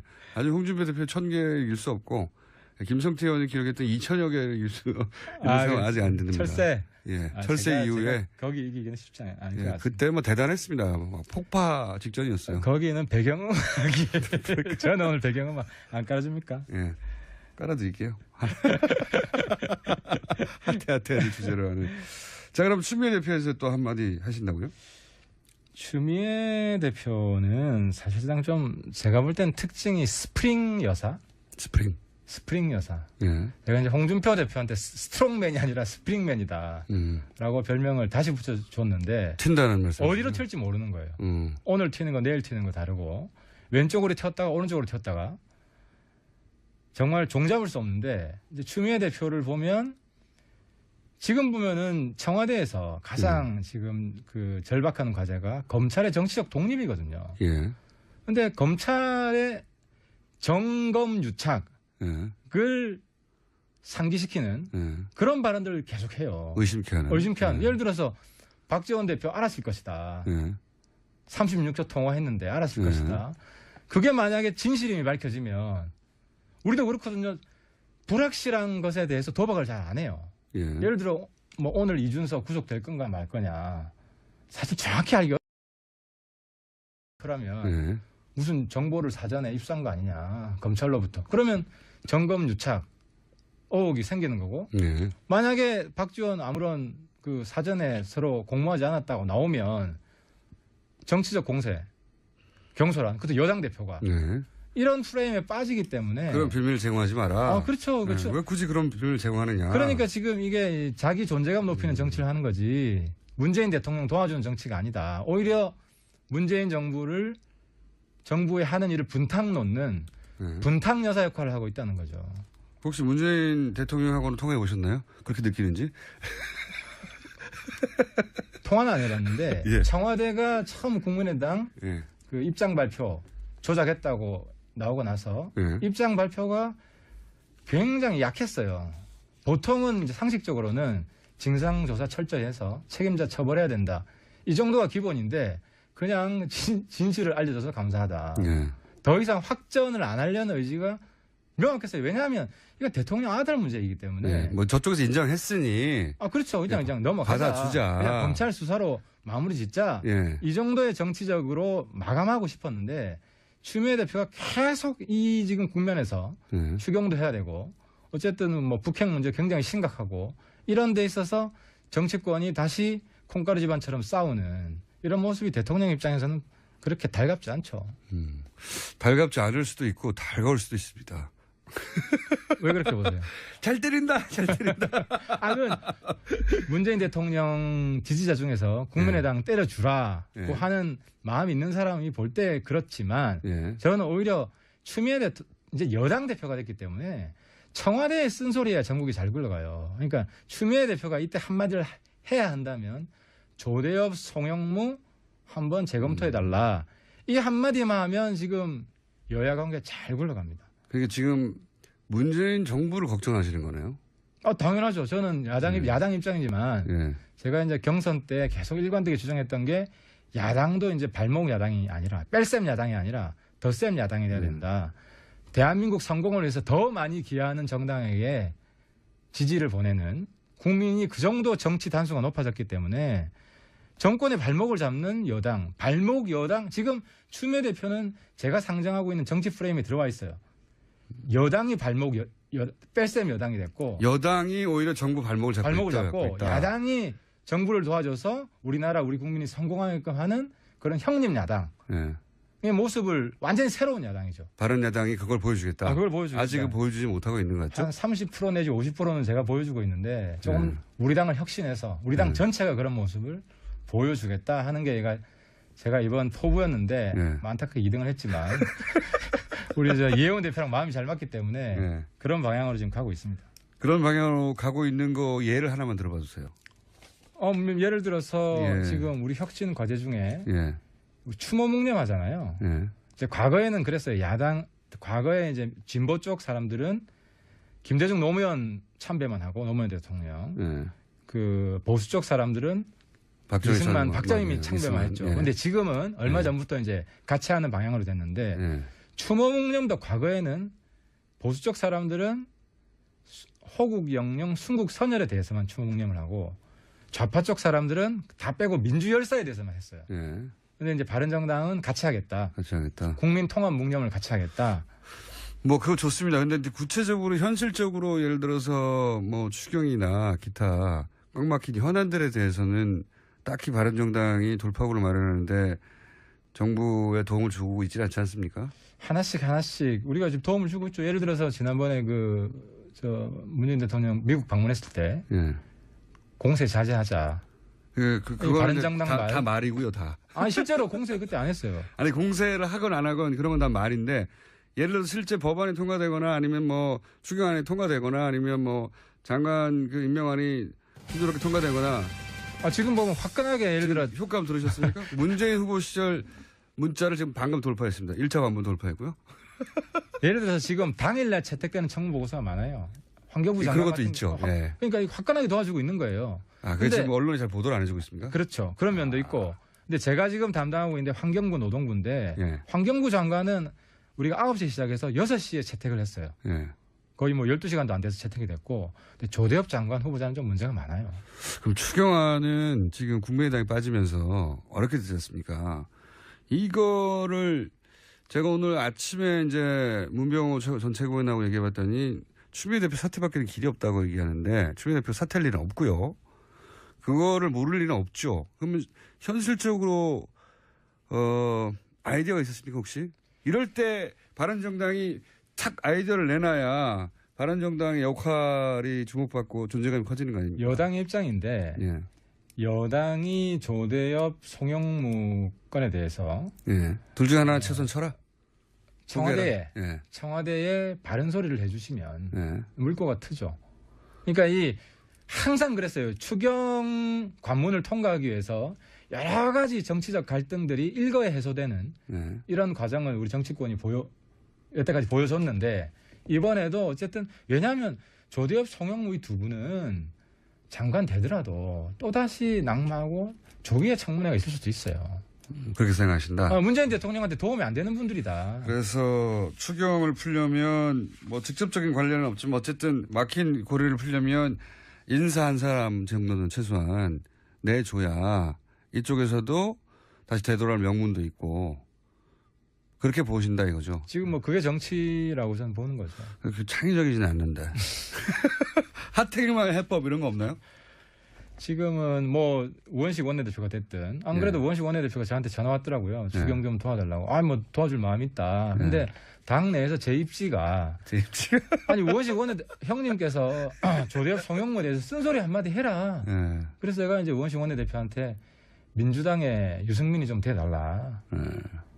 그런 사람 한 사람 있으면 우리도 들어갈 수 있죠. 말만 해도. 말만 해도. 낙마도 그렇죠. 안 하더라도. 그렇지. 실제로 예. 사퇴를 안 시키더라도. 예. 이런 의견이 있다는 게 보여지면. 그렇죠. 여당 내에서 예. 쓴소리 맨들이 있다. 이 정도만 되더라도 저는 진짜입니까? 물건 틀 수 있다고 생각해요. 예를 들어서 여당 내에서 뭐 문제 있는 인사가 실제 있다라는 말만 책임 있는 인사로부터 나와도 대통령 임명을 강행한다 하더라도 그 추경 그 판에 다시 뛰어들어갈 수 있다. 협상에 응할 수 있는 거죠. 제가 보기에는 그렇게 해서 여당 내에서 누군가 뭐 예를 들어 우원식 원내대표가 이 인사 진짜 이 인사 때문에 추경이 안 된다 말을 하면 그런데 대통령이 임명을 강행해서 봐라 대통령 불통이지 이러면서 또다시 공격하지 않을까요?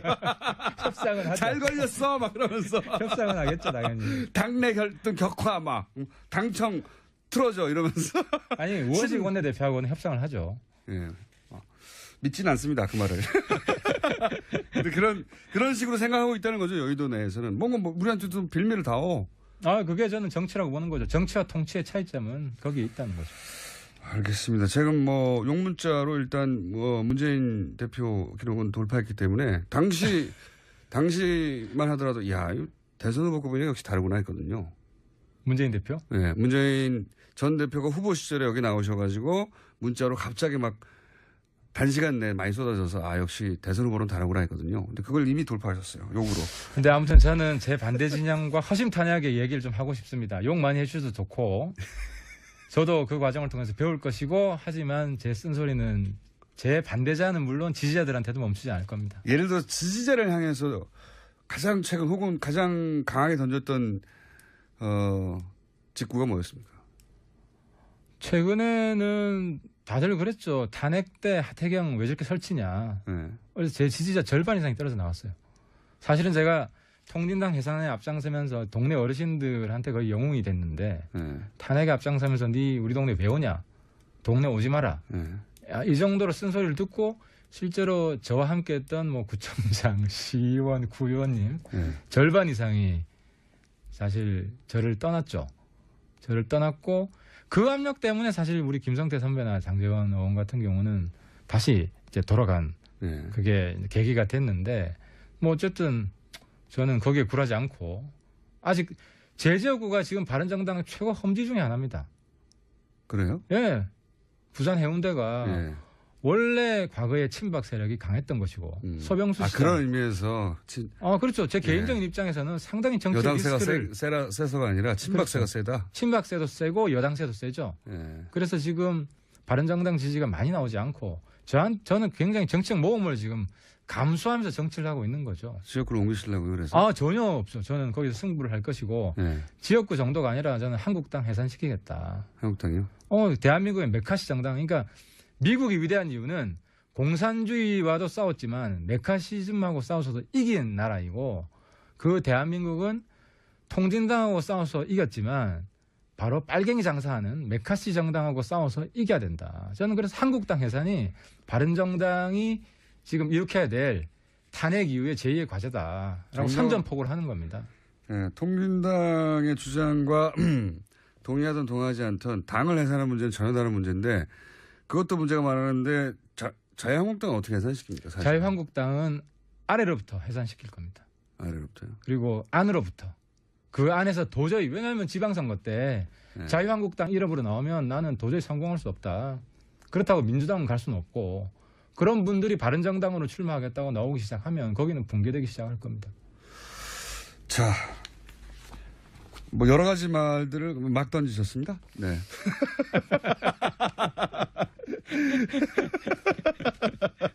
자, 지금까지 바른정당의 하태경 최고.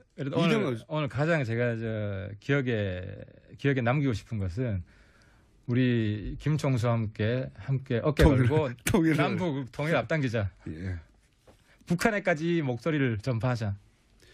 말도 안 되는 제안이었습니다. 바른정당의 하태경 최고위원이었습니다. 감사합니다. 예, 감사합니다. 10명. 야, 무슨 서로 약속을 안 했나요? 혹시 10명이 끊으시는 거 아니에요? 시스템 문제로 10명 이상 가입이 안 되는 거 아닙니까? 다음 주에는 20명을 기대하고 있습니다. 그래도 주당 10여 명이 끊이지 않고 계속 이어진다니까. 네. 한번 반갑습니다. 자, 방금 제가 문자 번호 안 알려준다고 했더니 옛다 문자다 하고 문자를 보내셨네. 내가 차단했어 그러면서. 자, 할 수 있잖아요. 4,000m면 숨쉬기 힘들 텐데. 그 적응되셨나 보죠. 네. 네. 놀랍네요. 4,000m. 거기서 라디오 듣고 있어요. 4,000m에서. 4,000m면 진짜 고산병이 사람에 따라서는 체질에 따라서는 멕시코만 가도 사실은 빨리 걸으면 숨차거든요. 네. 4,000m 2배가 넘는. 저는 2,000m 가까이는 올라가 본 적이 있는데 가까이도 1,000m 이상, 1,000 몇백 미터. 한라산 올라가면 1,950m. 네. 네. 한라산 말고 알프스 쪽에 이렇게 코스를 타고 올라가는 데가 있어요. 뭐 등산 숨이 쉬어집니까? 제대로 된 등산은 아니지만 어지럽습니다, 사실. 네, 좀 훈련 대신. 체중을 예. 좀 체중 빼셔야 돼요. 아니 그때는 날씨라고 가벼울 때였죠. 또 올라가면 좀 말씀하신 게 기억이 나는데 어지럽거든요. 예. 오래 서 있으면 빙빙 돌고. 근데 거기 아예 사시는 분이라 전화 연결 아무래도 한번 해봐야 되겠습니다. 오늘 주제는 이 소개를 안 했네요. 누가 나오셨는지 다 아실 거라고 생각하고 칼 폴라니 그 양반 있지 않습니까? 칼 폴라니 사회경제연구소의 정태인 소장님. 앞으로 정태인 연구소로 바꿔주세요. 우리 아까 국제 인사를 많이 소개한다 그랬어. 예. 국제적인 인물이잖아요. 칼폴란이. 그런데 정태인 소장님이 한국에서 이제 더 유명해졌어요. 예, 그러므로 정태인 연구소로 바꾸는 게 가입자를 훨씬 더 많이 늘릴 수 있는 길이라고 주장하면서 오늘 주제를 보니까 세제 개편안이네요. 네. 세제 개편. 야, 이거 어렵습니다. 세제 개편안은 진짜. 아직 발표는 안 했는데 이제 아무래도 세금을 늘려야 되잖아요. 전반적인 방향성은 역시 증세입니까? 그러니까 우리나라는 저부담 저복지가 특징이었는데 그러니까요.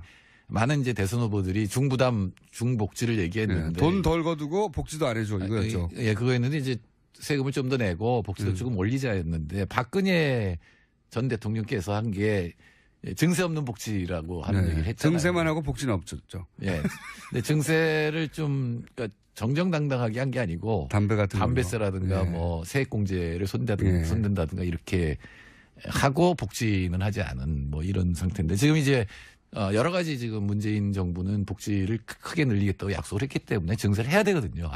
근데 이 문재인 정부도 증세에 대해서 굉장히 꺼려하고 대선 때부터도 그랬고 모든 정치인이 부담스러워하죠 사실. 예. 조세 저항이 있으니까. 그래서 사실은 세금을 늘린다는 거는 세금 내는 사람이 많아지면 되고 또한 세율이 높아지면 되잖아요. 그렇죠.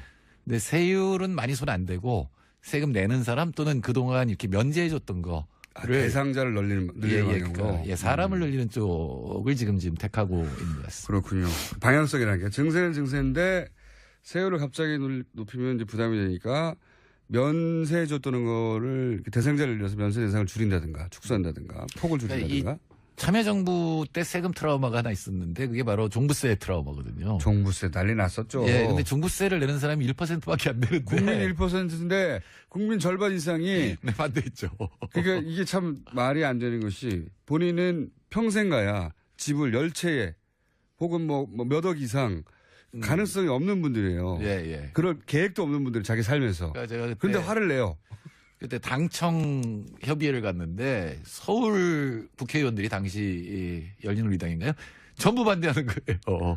왜냐면 자기들 떨어진다고 이 종부세 때문에. 우리나라 국민들 머릿속에 잠재적으로 나도 언젠가는 부동산으로 부자가 될 수도 있다고 하는. 자신에 대한 낙관이 굉장히 커요. 네.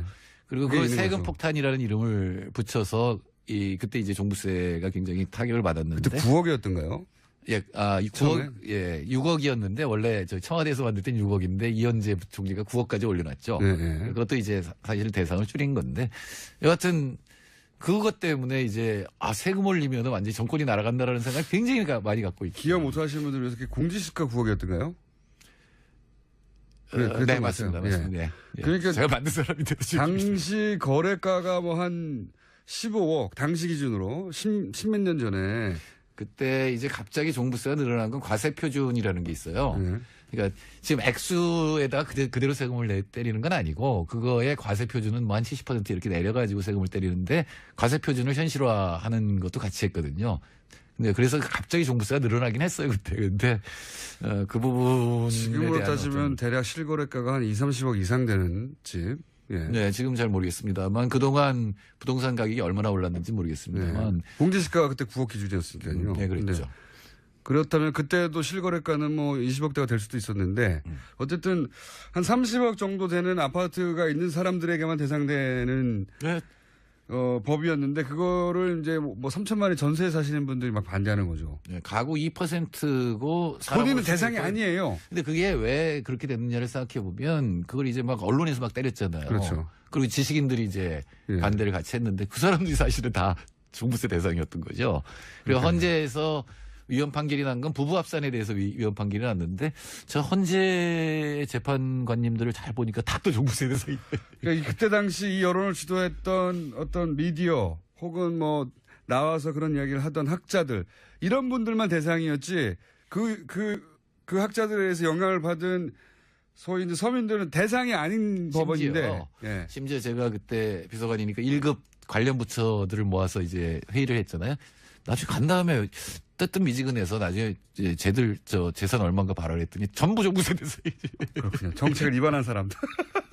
그래서 그 정책이 힘을 받기 어려웠던 겁니다. 그러니까 여론을 내외의 주도하는 반대가 굉장히 많았던 거고 예.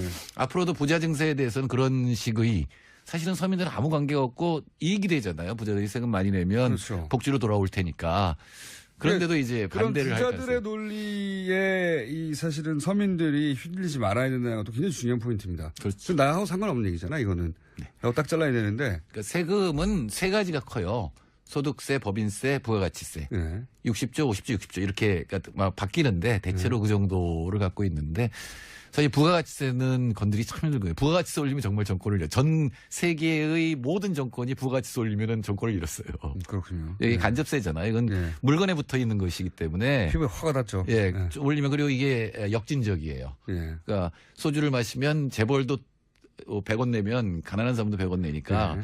역진적이지만 근데 법인세하고 소득세가 있는데 이번에 발표한 거는 역시 법인세는 건드리지 않았고 기업들 법인세는 아직 예, 이제 발표는 이제 공식적으로 나오지 않았지만 지금 나오는 얘기는 이제 소득세를 좀 손을 보는데 세율이 지금 40%인데 세율을 42%로 올린다고 약속을 했거든요. 문재인 네. 대통령이. 근데 그거는 안 올리고 그러니까 세율은 그냥 놔두고 이 최고 세율이 40%라는데 그게 5억 이상이에요, 소득. 네. 근데 그걸 3억으로 내린다라는 거죠. 그렇군요. 대상을 확대하는 거군요. 예, 예. 그러니까 3억부터 40%를 내기하겠다. 이게 이제 소득세에 관해서 핵심입니다. 그리고 흔히 계속 자주 등장하는 용어인데 이게 잘 와닿지 않는 게 뭐냐면 명목세율이 있고 실효세율이 있어요. 명목세율은 법에 나오는 세율이죠. 그러니까, 그러니까 소득세 40% 최고 세율금 40%인데 이제 공제를 해주는 것들이 있어요. 아, 명목은 그런데 실제로 여러 가지 조건에 의해서 공제를 하고 나서 실제 적용되는. 예, 근데 상속세는 7% 공제해 주거든요. 그러니까 자진 신고하면 일단 세금에서 7% 공제해 주고 이런 식으로 해서 실제로 내는 세금을 보면 내야 되는 어떤 과세 표준에다가 그 세금을 넣으면 이게 이제 실효세율이 되는데 우리나라 법인세 명목세율은 22%인데 실효세율은 훨씬 낮다. 왜냐하면 특히 대기업들한테 깎아주는 게 많거든요. 대기업은 특혜를 많이 받죠. 이걸로 네, 빼주고 저걸로 빼주고. R&D를 하면은 이제 세 공제를 네, 해주는데 맞습니다. 그게 한 2, 3조 돼요. 근데 그게 한 70%는 대기업이 받는 세금이거든요. 그러니까 그런 것들로 빼주면은 결국은 최고 법인세율이 굉장히 낮다라고 하는 거죠. 네. 실효세율이 올라가야 된다는 거죠. 네, 실효세율이 올라가야 된다는 건 이제 감면 이런 것들을 없애야 된다는 특히 얘기고. 대기업에 관해서. 인정해 줬던. 사실은 아니 근데 이게 참 이해가 안 되는 게요. 중소기업한테 그런 혜택을 줘야 되는데 왜 그런 혜택을 대부분 대기업이 받습니까? 왜냐면 R&D를 갖다 중소기업이 할 여력이 없으니까. 어차피 대기업은 힘도 튼튼한데 특혜도까지 받아요. 그렇죠. 예. 투자세액 공제 뭐 이런 것들을 하면 전부 투자 부추기는 어떤 정책이 나오면 그건 대부분 대기업이 받는다고 봐야 되는 거죠. 그런데 이제 우리나라의 소득세를 내는 사람 안 내는 사람이 46.8%예요. 소득세를 아예 안 내는 사람이요? 저 거의 이제 절반인데 그게 소득이 안 잡히는 사람이 그렇게 많아요? 그게 이제 늘어났는데 원래는 32%까지 떨어졌다가 네. 이게 2014년에 46.8%로 올렸는데 굉장히 많네요.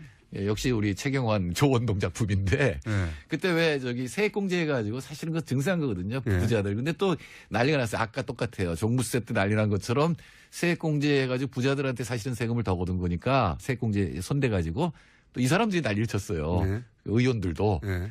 그러니까 그거에 대해서 또 서민 증세했다 막 이러니까 그거에 대해서 이제 감면을 늘려버린 거예요.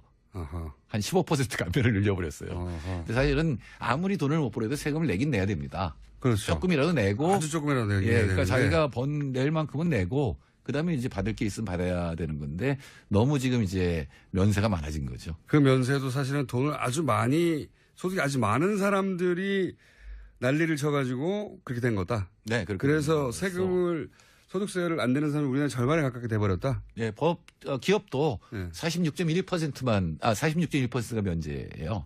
근데 그 중에 33%, 3분의 1 정도는 손실을 봐서 그런 거고 나머지는 또 이제 뭐 감면 이런 것 때문에 안 내는 거죠. 돈 있는 사람이 세금을 덜 내는 이분 다음 주 담은 한 번 더 달아드리겠습니다. 지금까지 정태인 소장님이었습니다. 감사합니다. 네, 감사합니다. 김호준입니다. 내일 뵙겠습니다. 안녕. 머리 자르기 발언을 해서 가이드라인을 줬고 이제 검찰이 현 정권에 대해서 잘 보이기 위해서 네. 권력 해바라기성 수사하는 게 아닌가 그렇게 판단하고 있습니다. 그런 의혹이 있다 이렇게 이제 말씀하시는 거죠. 네. 네. 네. 그런데 그 이전 추미애 대표의 발언 이전까지는 검찰이 내부적으로 단독 범행으로 결정하려고 했다는 또 어떻게 아십니까? 그렇게 했다는 걸 알아야 그게 그렇게 제가 좀 대충 이제 또 수사 상황을 제가 조금 이렇게 여기 듣고 있었는데요. 그런 흐름이었다고 알고 있었습니다. 근데 이제 이 사건이 좀 작년에 리베이트 사건하고 비슷하게 흘러가는 것이 리베이트 사건이요? 작년 리베이트 사건 때는 저희가 좀 업무 처리 미숙을 했었는데 그걸 가지고 검찰에서 뭐 대단한 죄가 선거법 위반이 있는 것처럼 영장을 청구하고 2번이나 청구하고 기소해가지고 결국 무죄가 됐습니다. 네. 근데 이번에는 이제 이유미 씨 조작에 대해서 저희가 할 말은 없죠. 정말 잘못하고 죄송했다고 말씀드리는데 네네. 그것을 또 자꾸 또 윗선에 연결시키려는 정치적인 의도가 있는 게 아닌가. 만약에 이준서 전 최고위원에 대해서 또 영장이나 또 기소를 해가지고 만약에 무죄가 되면은 검찰이 과연 책임질 것인가 하는 것에 대해서 저희는 상당히 의심을 하고 있습니다. 작년에 리베이트 사건 무죄 판결 났는데 수사한 검찰이 사과하거나 책임졌단 말 들어본 적이 없습니다. 네, 무슨 말씀인지는 알겠는데 근데 당시 리베이트 사건은 국민의당 내부 제보에서 출발을 했고 선관위가 고발하는 사건이라서 선관위 기준에서 고발 대상이 됐던 것이고 출발은 국민의당 내부 제보였기 때문에 제가 보기엔 좀 그렇게 억울해하실 일은 아닌 것 같고요. 결과는 비슷해요. 결과는 이제 누구 말을 믿느냐인데. 그러니까 결국 이번에도 제 말은 리베이트 사건이 어떤 음모나 혹은 정치적 고려 때문에 출발한 게 아니기 때문에 그런데 이번 사건 같은 경우에도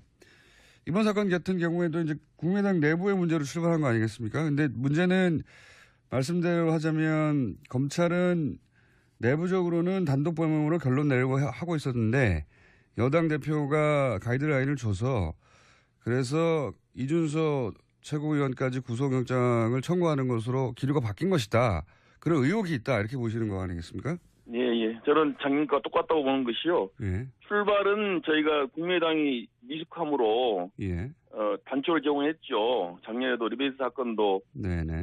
무슨 계약서를 위조한다 할지 여러 가지 업무 처리를 잘못했어요. 네. 그걸 가지고 검찰이 이제 침소 공대 가지고 마치 무슨 돈이 왔다 갔다 한 것처럼 그렇게 해가지고 기소를 해서 저희 국민의당 안철수 전 대표에게 막대한 타격을 줬고요. 네. 이번에도 이유미 씨 단독 범행한 걸 가지고 그걸 가지고 자꾸 이제 언론에다 뭘 얘기하고 이준서 전 최고가 개입이 됐다. 무슨 박지원 대표한테 보고가 됐다. 이렇게 해서 자꾸 침소봉돼가지고 마치 국민의당 전체가 이것에 무슨 관여가 된 것처럼 그렇게 지금 몰고 가고 있지 않습니까? 저는 똑같은 지금 사건 과정이 되고 있다고 판단하고 있습니다. 네, 뭐 어쨌든 당신은 검찰 인지수사가 아니라 이제 선관위 고발건이었다는 걸 다시 한번 말씀드리고, 근데 그 이준서 이게 그 핵심인 이준서 최고위원의 진술과 이유미 씨의 진술이 대립되는 거 아니겠습니까? 네네. 그런데 뭐 간단하게 요약하면 이유미 씨는 일관되게 지시에 의해 행동한 것이라고 하는 것이고, 이준서 최고위원은 일관되게 자신은 조작된 자료인지 몰랐고 지시한 적도 없다, 뭐 이렇게 대립하는 건데, 네네. 물증 같은 거는 대단히 약한 것 같고 정황으로 파악하는 것 같습니다. 그런데 이제 이준서 진술을 믿어주는 것이 국민의당인 것 같고요. 그렇지 않습니까? 그렇습니다. 예. 예. 그런데 이제 검찰이 그 진술에 의구심을 가지는 건 단지 검찰만 그런 건 아니거든요. 한 여론조사 따르면 단독 범행 아니라고 생각하는 여론이 70%가 넘는데, 물론 여론이 유죄라면 유죄라는 게 아니고요. 이게 누구 진술을 더 믿느냐 하는 문제라고 하면 어차피 심증인데, 국민의당은 밖에서 보면 이준서 최고위원의 진술 신빙성이 떨어진다고 생각하는 사람들이 많거든요. 그러니까 그게 곧 검찰이 가이드라인을 따른 증거다라고 하기에는 좀 약하거든요. 여론은 그렇게 볼 수밖에 없죠. 자꾸 언론에서 자꾸 그렇게 보도지 않습니까? 무슨 뭐 통화를 했네, 뭐 문자를 보냈다, 또 뭐 이것저것 다 뭐 잘라버리고 이준서 전 최고위원한테 불리한 문자 같은 걸 보도하고 하니까 국민 여론은 당연히 그렇게 뭔가 국민의당이 뭐 조직적으로 개입하고 윗선에서 하고 있었다 이렇게 생각할 수밖에 없습니다. 작년에 리베이트 사건도 똑같았어요. 우리가 내부에서 돈 버는 것도 없었고 억울하다 했지만은 국민들께서는 다 무슨 국민의당 당직자들이 다 돈 받아먹고 뭐 다 빼돌리고 이렇게 한 걸로 다 인식하셨지 않습니까? 그래서 저희 국민의당과 안철수 대표가 멍이 든 거예요. 마찬가지로 이번에도 사실은 뭐 이유미 씨 조작 사건이 분명히 잘못된 거지만은 그로 인해서 지금 저희 국민의당이나 안철수 대표가 엄청나게 타격을 받고 있는데, 결국은 이제 언론 같은 데서 그것을 자꾸 이제 뭐 증폭시키고 마치 뭐 위에서 뭐 알고 있었다는 그런 취지의 보도를 계속 하기 때문에 실제와 관련 없이 엄청난 이미지 타격을 받고 있습니다. 결국 그것을 검찰이 이제 증폭시키는 역할을 하고 있는 것이죠. 예를 제가 한번 들어보자면, 예를 들어서 안철수 후보 당시 뭐 안철수 후보의 딸이 혹은 부인이 어떤 범죄에 연루된 게 명백하다고 제보자 녹취 파일을 민주당이 들고 왔어요. 그래서 대대적으로 기자회견을 했고 대선 막판에 계속 뿌렸는데, 나중에 알고 보니까 민주당의 일개 당원이 혼자 한 것이지 민주당 전체가 몰랐다. 그러면 의원님은 그걸 믿으시겠습니까? 그냥? 그건 믿기 힘들거든요. 물론 사장님 논리 비약인데요. 그거하고는 다르죠. 문주영 씨 특혜 의혹 사건은 상당한 저는 근거가 있다고 봅니다. 그렇기 때문에 이것이 또 이는 잠도 못 이룬다고 불출석 사유서 설명했습니다. 교정당국 관계자도 청와대 지역 시절부터 약했던 박 전 대통령의 발가락이 구치소 문턱에 부딪히면서 통증이 생겼다라고 말했습니다. 문턱에 부딪히면서. 아프실 예정을 이렇게 소화하실 줄은 저는 몰랐네요. 어쨌든 잘 소화하셔서 재판 하나를 건너뛰었고, 이렇게 되면 이제 계속 아프다거나 통증이 남아있다거나 하면서 몇 번 더 건너뛸 수도 있겠네요. 100일도 안 남았기 때문에 구속 만료일까지 버티는 전략이라고 초반부터 말씀을 드렸는데, 그중에 하나의 기술이 지금 나온 게 아니겠는가. 만약에 본인이 불참하면 불리한 재판이었다고 하면 발가락으로 말을 하는 게 아니기 때문에 당연히 나오셨을 텐데. 네, 어제 이재용 삼성전자 부회장이 증인으로 나오는 굉장히 중요한 날이었습니다. 주목도 많이 됐고요. 서로 만나지 않은 거죠. 자, 다음 수는요? 네, 아침 한겨레 신문 보도인데, 박근혜 전 대통령이 이재용 삼성전자 부회장과 3차 독대, 그러니까 지난해 2월 15일 만났을 때 이야기입니다. 박근혜 전 대통령이 이재용 부회장을 만나기 전과 만난 후에 최순실 씨와 대포폰으로 총 8차례 통화했다라고 합니다. 8차례. 이 횟수도 뭐 물론 의미가 좀 있지만 더 중요한 건 이제 통화 시간이죠, 시간. 통화 시간이 보니까 이재용 부회장과 박근혜 대통령이 독대하는 시간대만 절묘하게 피해가지고. 그렇죠. 앞뒤로 전화를 한 겁니다.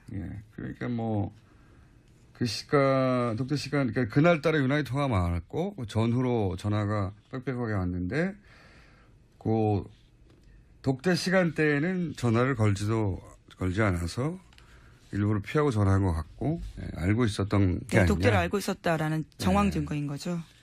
그럼 장시호 씨가 뭐 독대 면담 일정 이런 수첩, 뭐 종이를 본 적이 있다고 최순실 씨 방에서 그런 얘기도 한 적이 있죠. 알았겠죠? 당연히. 알았겠고, 통화의 내용은 몰라도, 예. 그 시간대를 피해서 전후로 집중적으로 전화한 것으로 보아 관련 대화를 한 게 아니겠느냐. 뭐. 계속 상의를 한 것으로 보입니다. 네, 그런 정황인 거죠. 네. 네. 이거 전체를 부인하고 있을 거 아니에요, 근데. 박근혜 대통령은 뭐, 예를 들어서 K스포츠 재단에 대해서도 본인은 전혀, 최순실 씨와 의논을 하지도 않고 맡긴 적도 없다. 네, 안종범 전 수석이 애써서 길을 쓰고 만든 거라고 이야기한 거가 있죠. 최순실 씨한테 내가 부탁한 적이 없어. 예. 그렇게 검찰 조사에서 얘기를 했고, 최순실 씨는 아니었죠. 본인이 이제 박 전 대통령 부탁으로 했다. 예. 이런 얘기를 많이 했죠. 네, 관련해서 어제 TV조선이 검찰의 최순실 씨 수사 기록 보도했습니다. K스포츠 재단과 관련해서는 박근혜 전 대통령 부탁 때문이다라고 이야기했는데요. 물론 미르도 마찬가지입니다. 대통령이 내가 직접 나서는 것을 싫어하기 때문에 운영 체계나 이런 부분이 잘 돌아가는지 체크를 해보라고 했다라고 인정한 겁니다.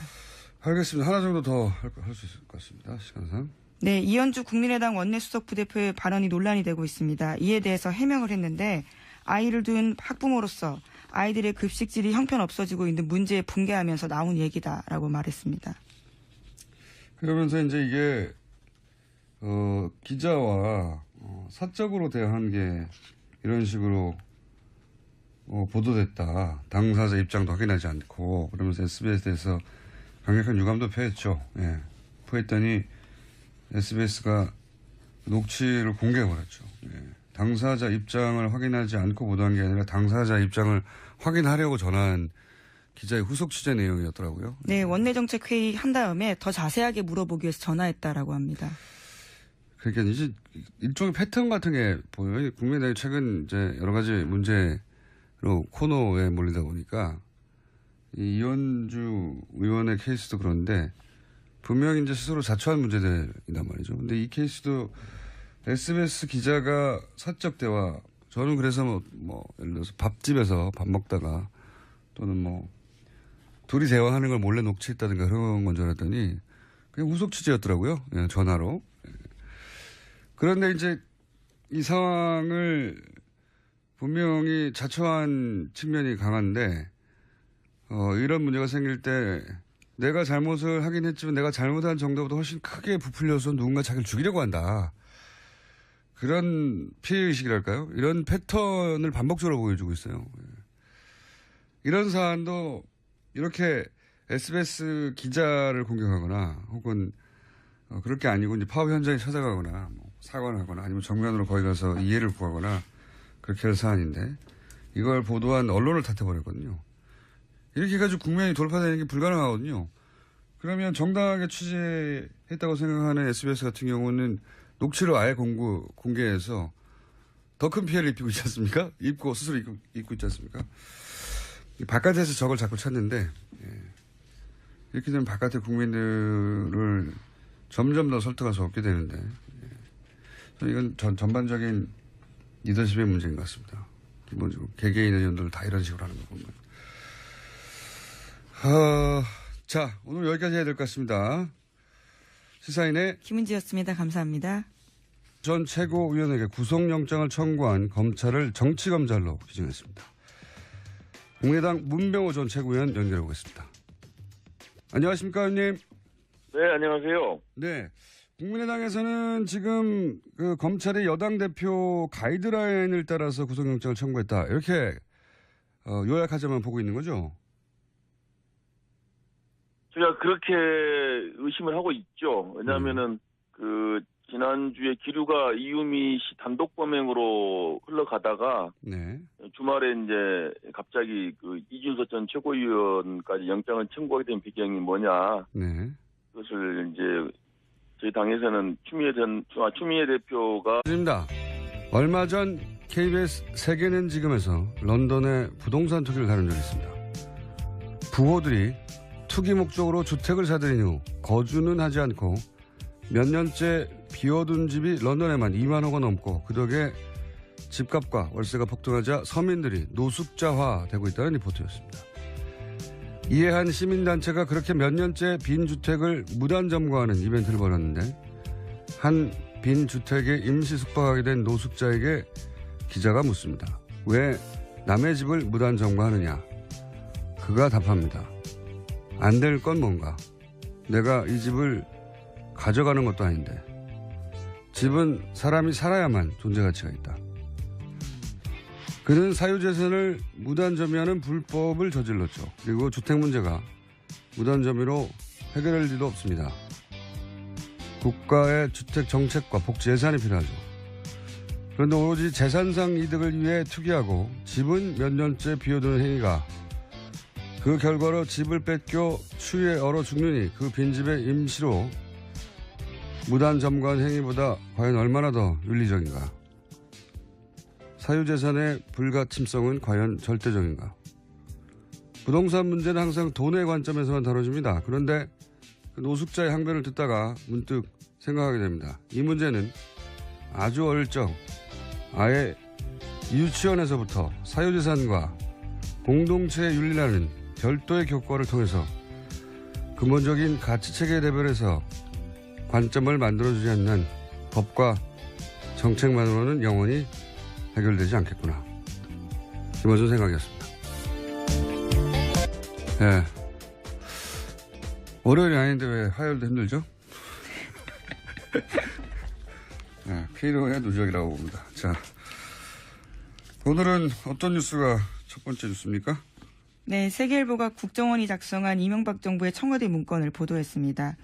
국정원은 2011년 11월쯤 작성한 문건인데요. 각각 제목이 우상호 좌익 진영의 대선 겨냥 물밑 움직임의 촉각, 2040 세대의 대정부 불만 요인 진단 및 고려사항, 12.6 재보궐 선거사범 엄정 처벌로 선거질서 확립, 이렇게 3건입니다. 이 보고서는 12.6 선거 이후에 야권 좌파가 자행한 선거법 위반 혐의를 검찰, 경찰이 일벌백계식으로 엄단해야 한다라는 내용이 나오는데요. 검경이 타깃이 된 인사들의 수사 현황이 일목요연하게 정리된 문서입니다. 이 시점에 이제 박원순 서울시장이 오세훈 전 시장의 무상급식 반대를 자신의 거치와 연계하는 이제 주민투표에 해부하는 승부수인데, 예. 승부수로는 아마 우리 정치사의 길이 기록될 셀프 탄핵이죠. 예. 그렇죠. 예. 그게 10월 26일이었으니까 그 선거 직후, 박원순 시장의 당선 직후에 작성된 걸로 보입니다. 네. 그런데 이제 내용을 보면 재밌는 게 많죠. 그러니까 우성호 의원이 발언을 어떻게 했느냐가 중요한 게 아니라 그 발언이 통화로 있었던 뭐 문자로 있었던 카톡으로 있었던 다 수집되고 있었다는 사실이 중요한 거죠. 그렇죠. 네. 사찰 문건으로 의심할 수 있는 것들입니다. 그러니까요. 이게 이제 이 보고서 작성된 시점은 이명박 정권 말기이긴 하지만 이어진 박근혜 정권에서 이 개인 사찰을 과연 중단했겠는가. 이게 이제 핵심 포인트인 거고요. 이 문서가 많아요.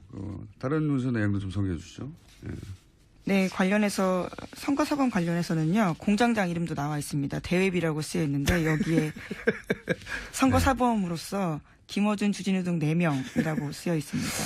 그러니까 제 이름도 자주 등장하는데 국정원이 저를 좀 사랑했던 것 같아요. 예. 뭐 사랑하면 사랑한다고 말을 하지 그렇게 따라다니지. 네, 사랑을 문건으로 표현한 거예요. 예. 제 이름이 국정원 문건에도 등장한다는 사실. 그런 말을 듣기는 했습니다. 전에서. 예, 그런데 네, 직접 문서로 본 건 처음입니다. 저도. 그런데 이 보고서 내용들을 보면 아주 구체적이고 거의 정치 국정원이 아니라 정치 컨설턴트예요. 네, 청와대에. 그렇죠. 청와대 정치 컨설턴트이자 신분센터 역할을 동시에 수행하는 국정원이었다는 게 여실히 드러나죠. SNS 장악 보고서 내용도 좀 소개해 주세요. 네, 세계일보가 또 어제는 그런 내용들을 보도했습니다. 국가정보원이 작성한 SNS 장악 보고서라는 것도 있는데요.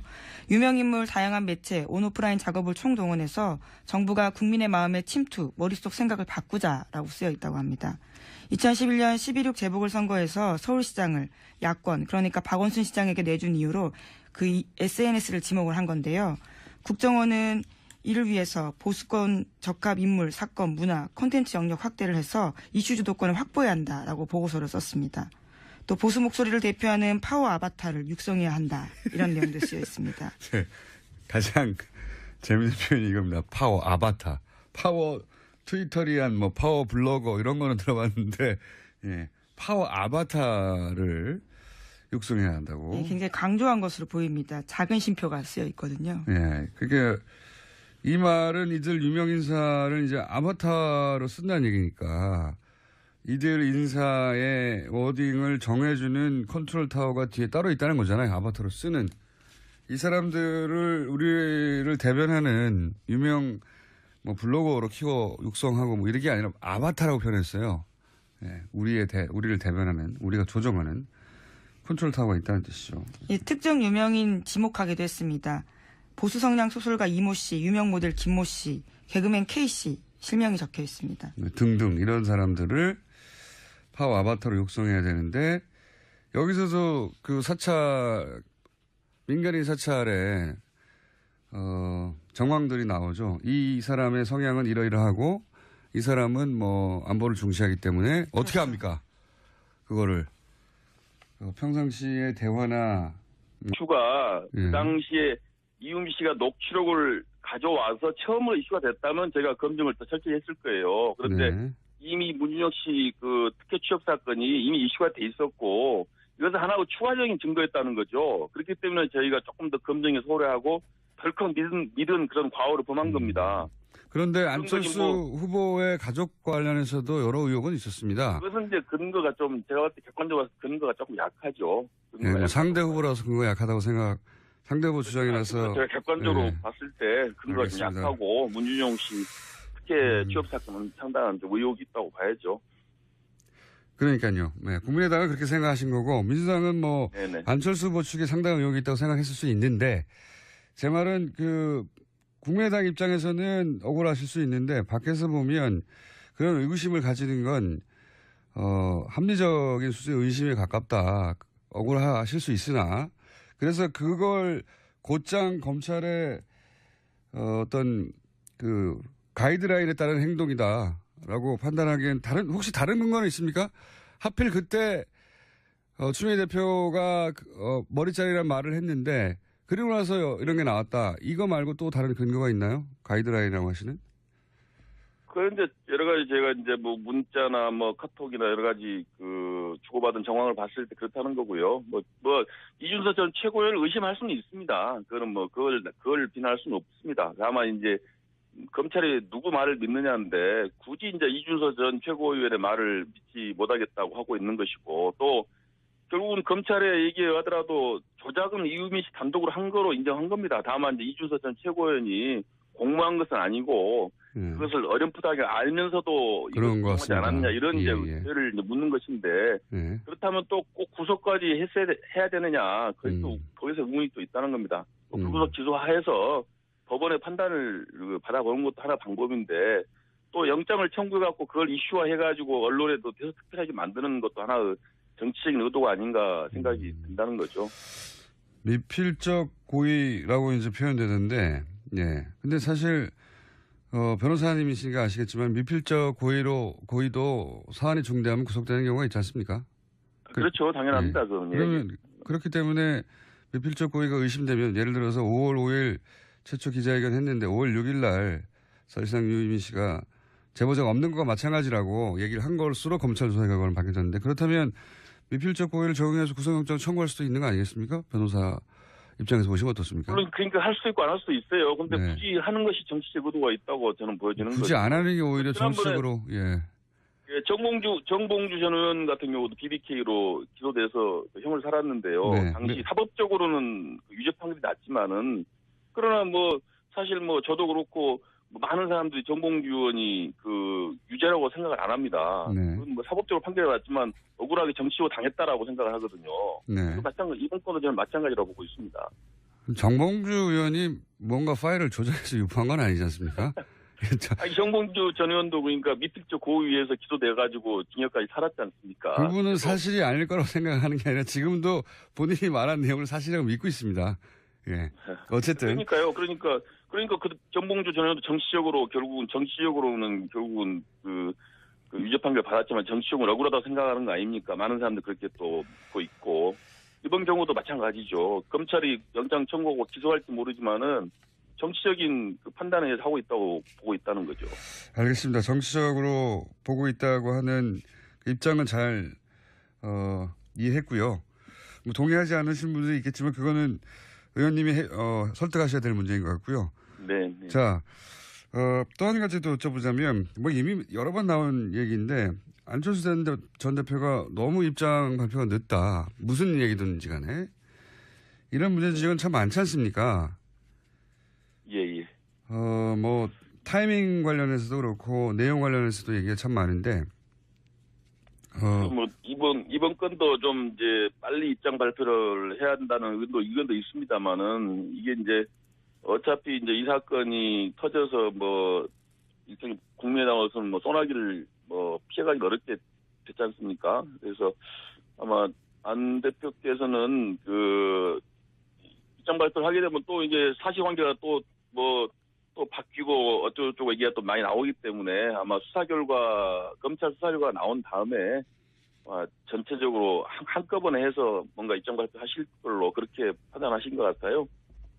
예. 중간에 또 만약에 또 이준서 전 최고는 관계가 없는 걸 전제로 발표했다가 또 검찰에서 또 이준서 전 최고는 관계가 있다고 발표하면 또 이게 꼬이기 때문에 아마 전체 또 제가 어떤 검찰의 정치적인 수사를 우려하기 때문에 그래서 이제 최종 검찰 수사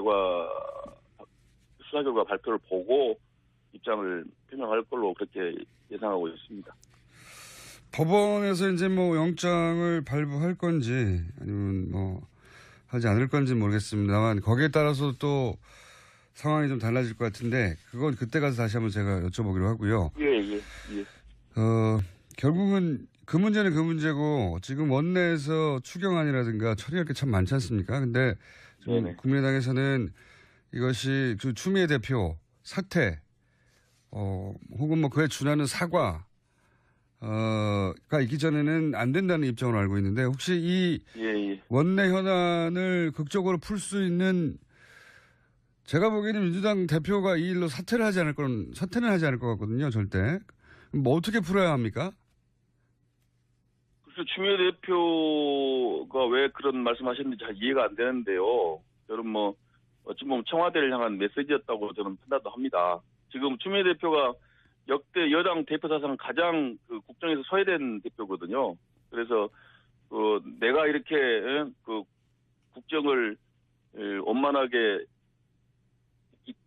국정을 꼬이게 할 수 있는 힘은 있어.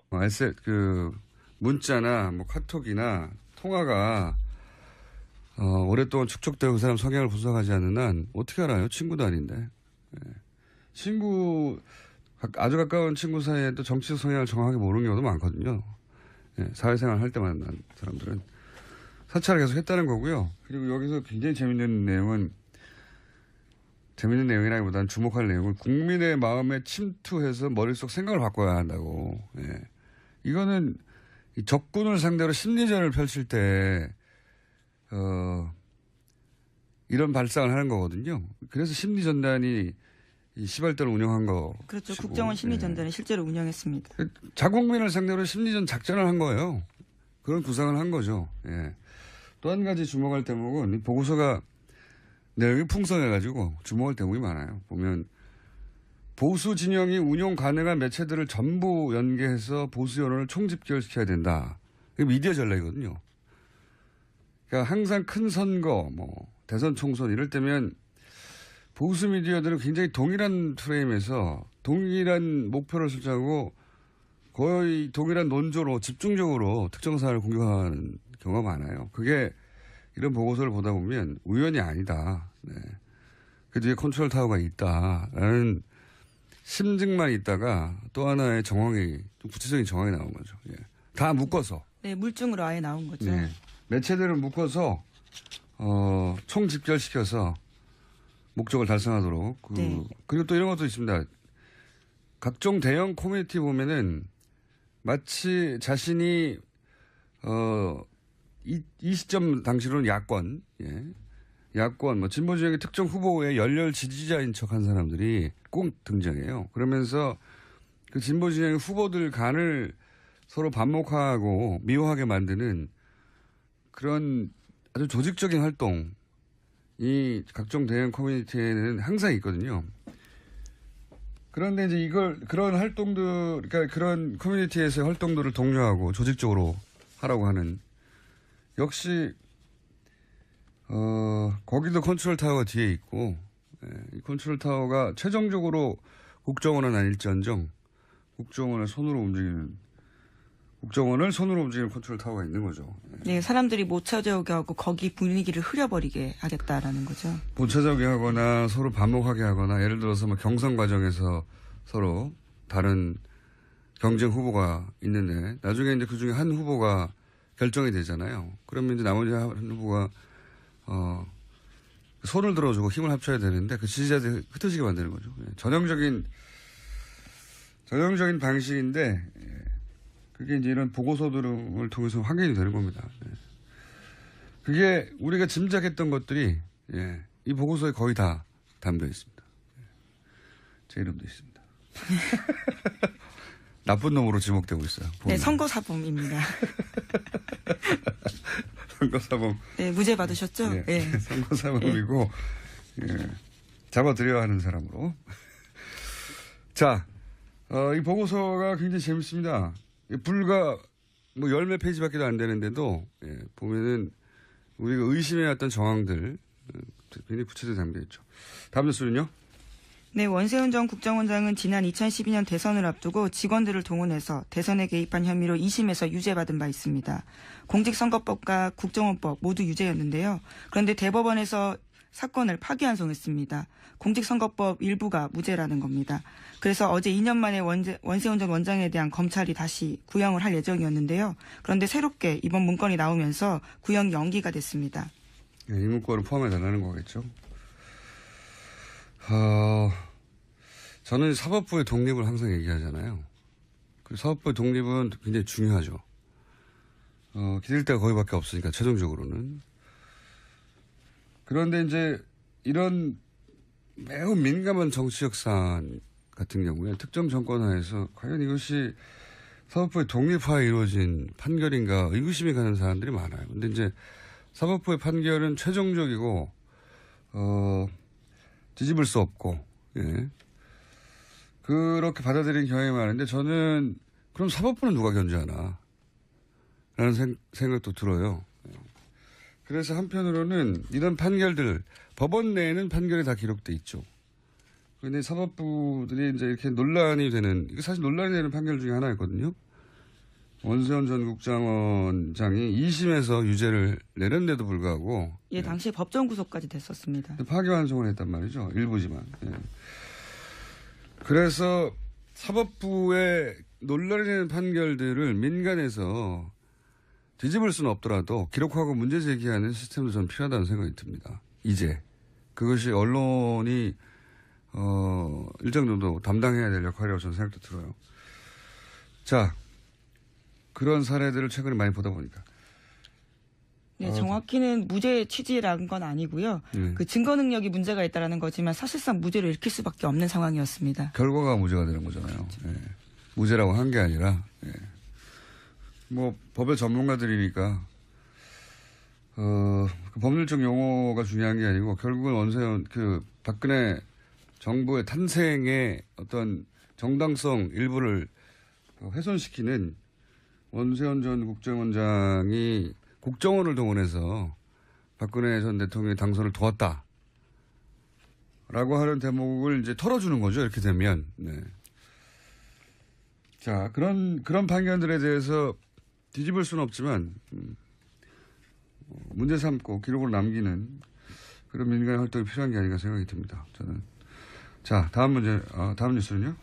네, 어제 예정됐던 자신의 재판에 박근혜 전 대통령이 모습을 드러내지 않았습니다. 박근혜 전 대통령 쪽 대변 변호사는 지난주 금요일 박 전 대통령의 왼발이 심하게 찢어져서 통증을 호소했다면서 거동 자체가 불편하고 밤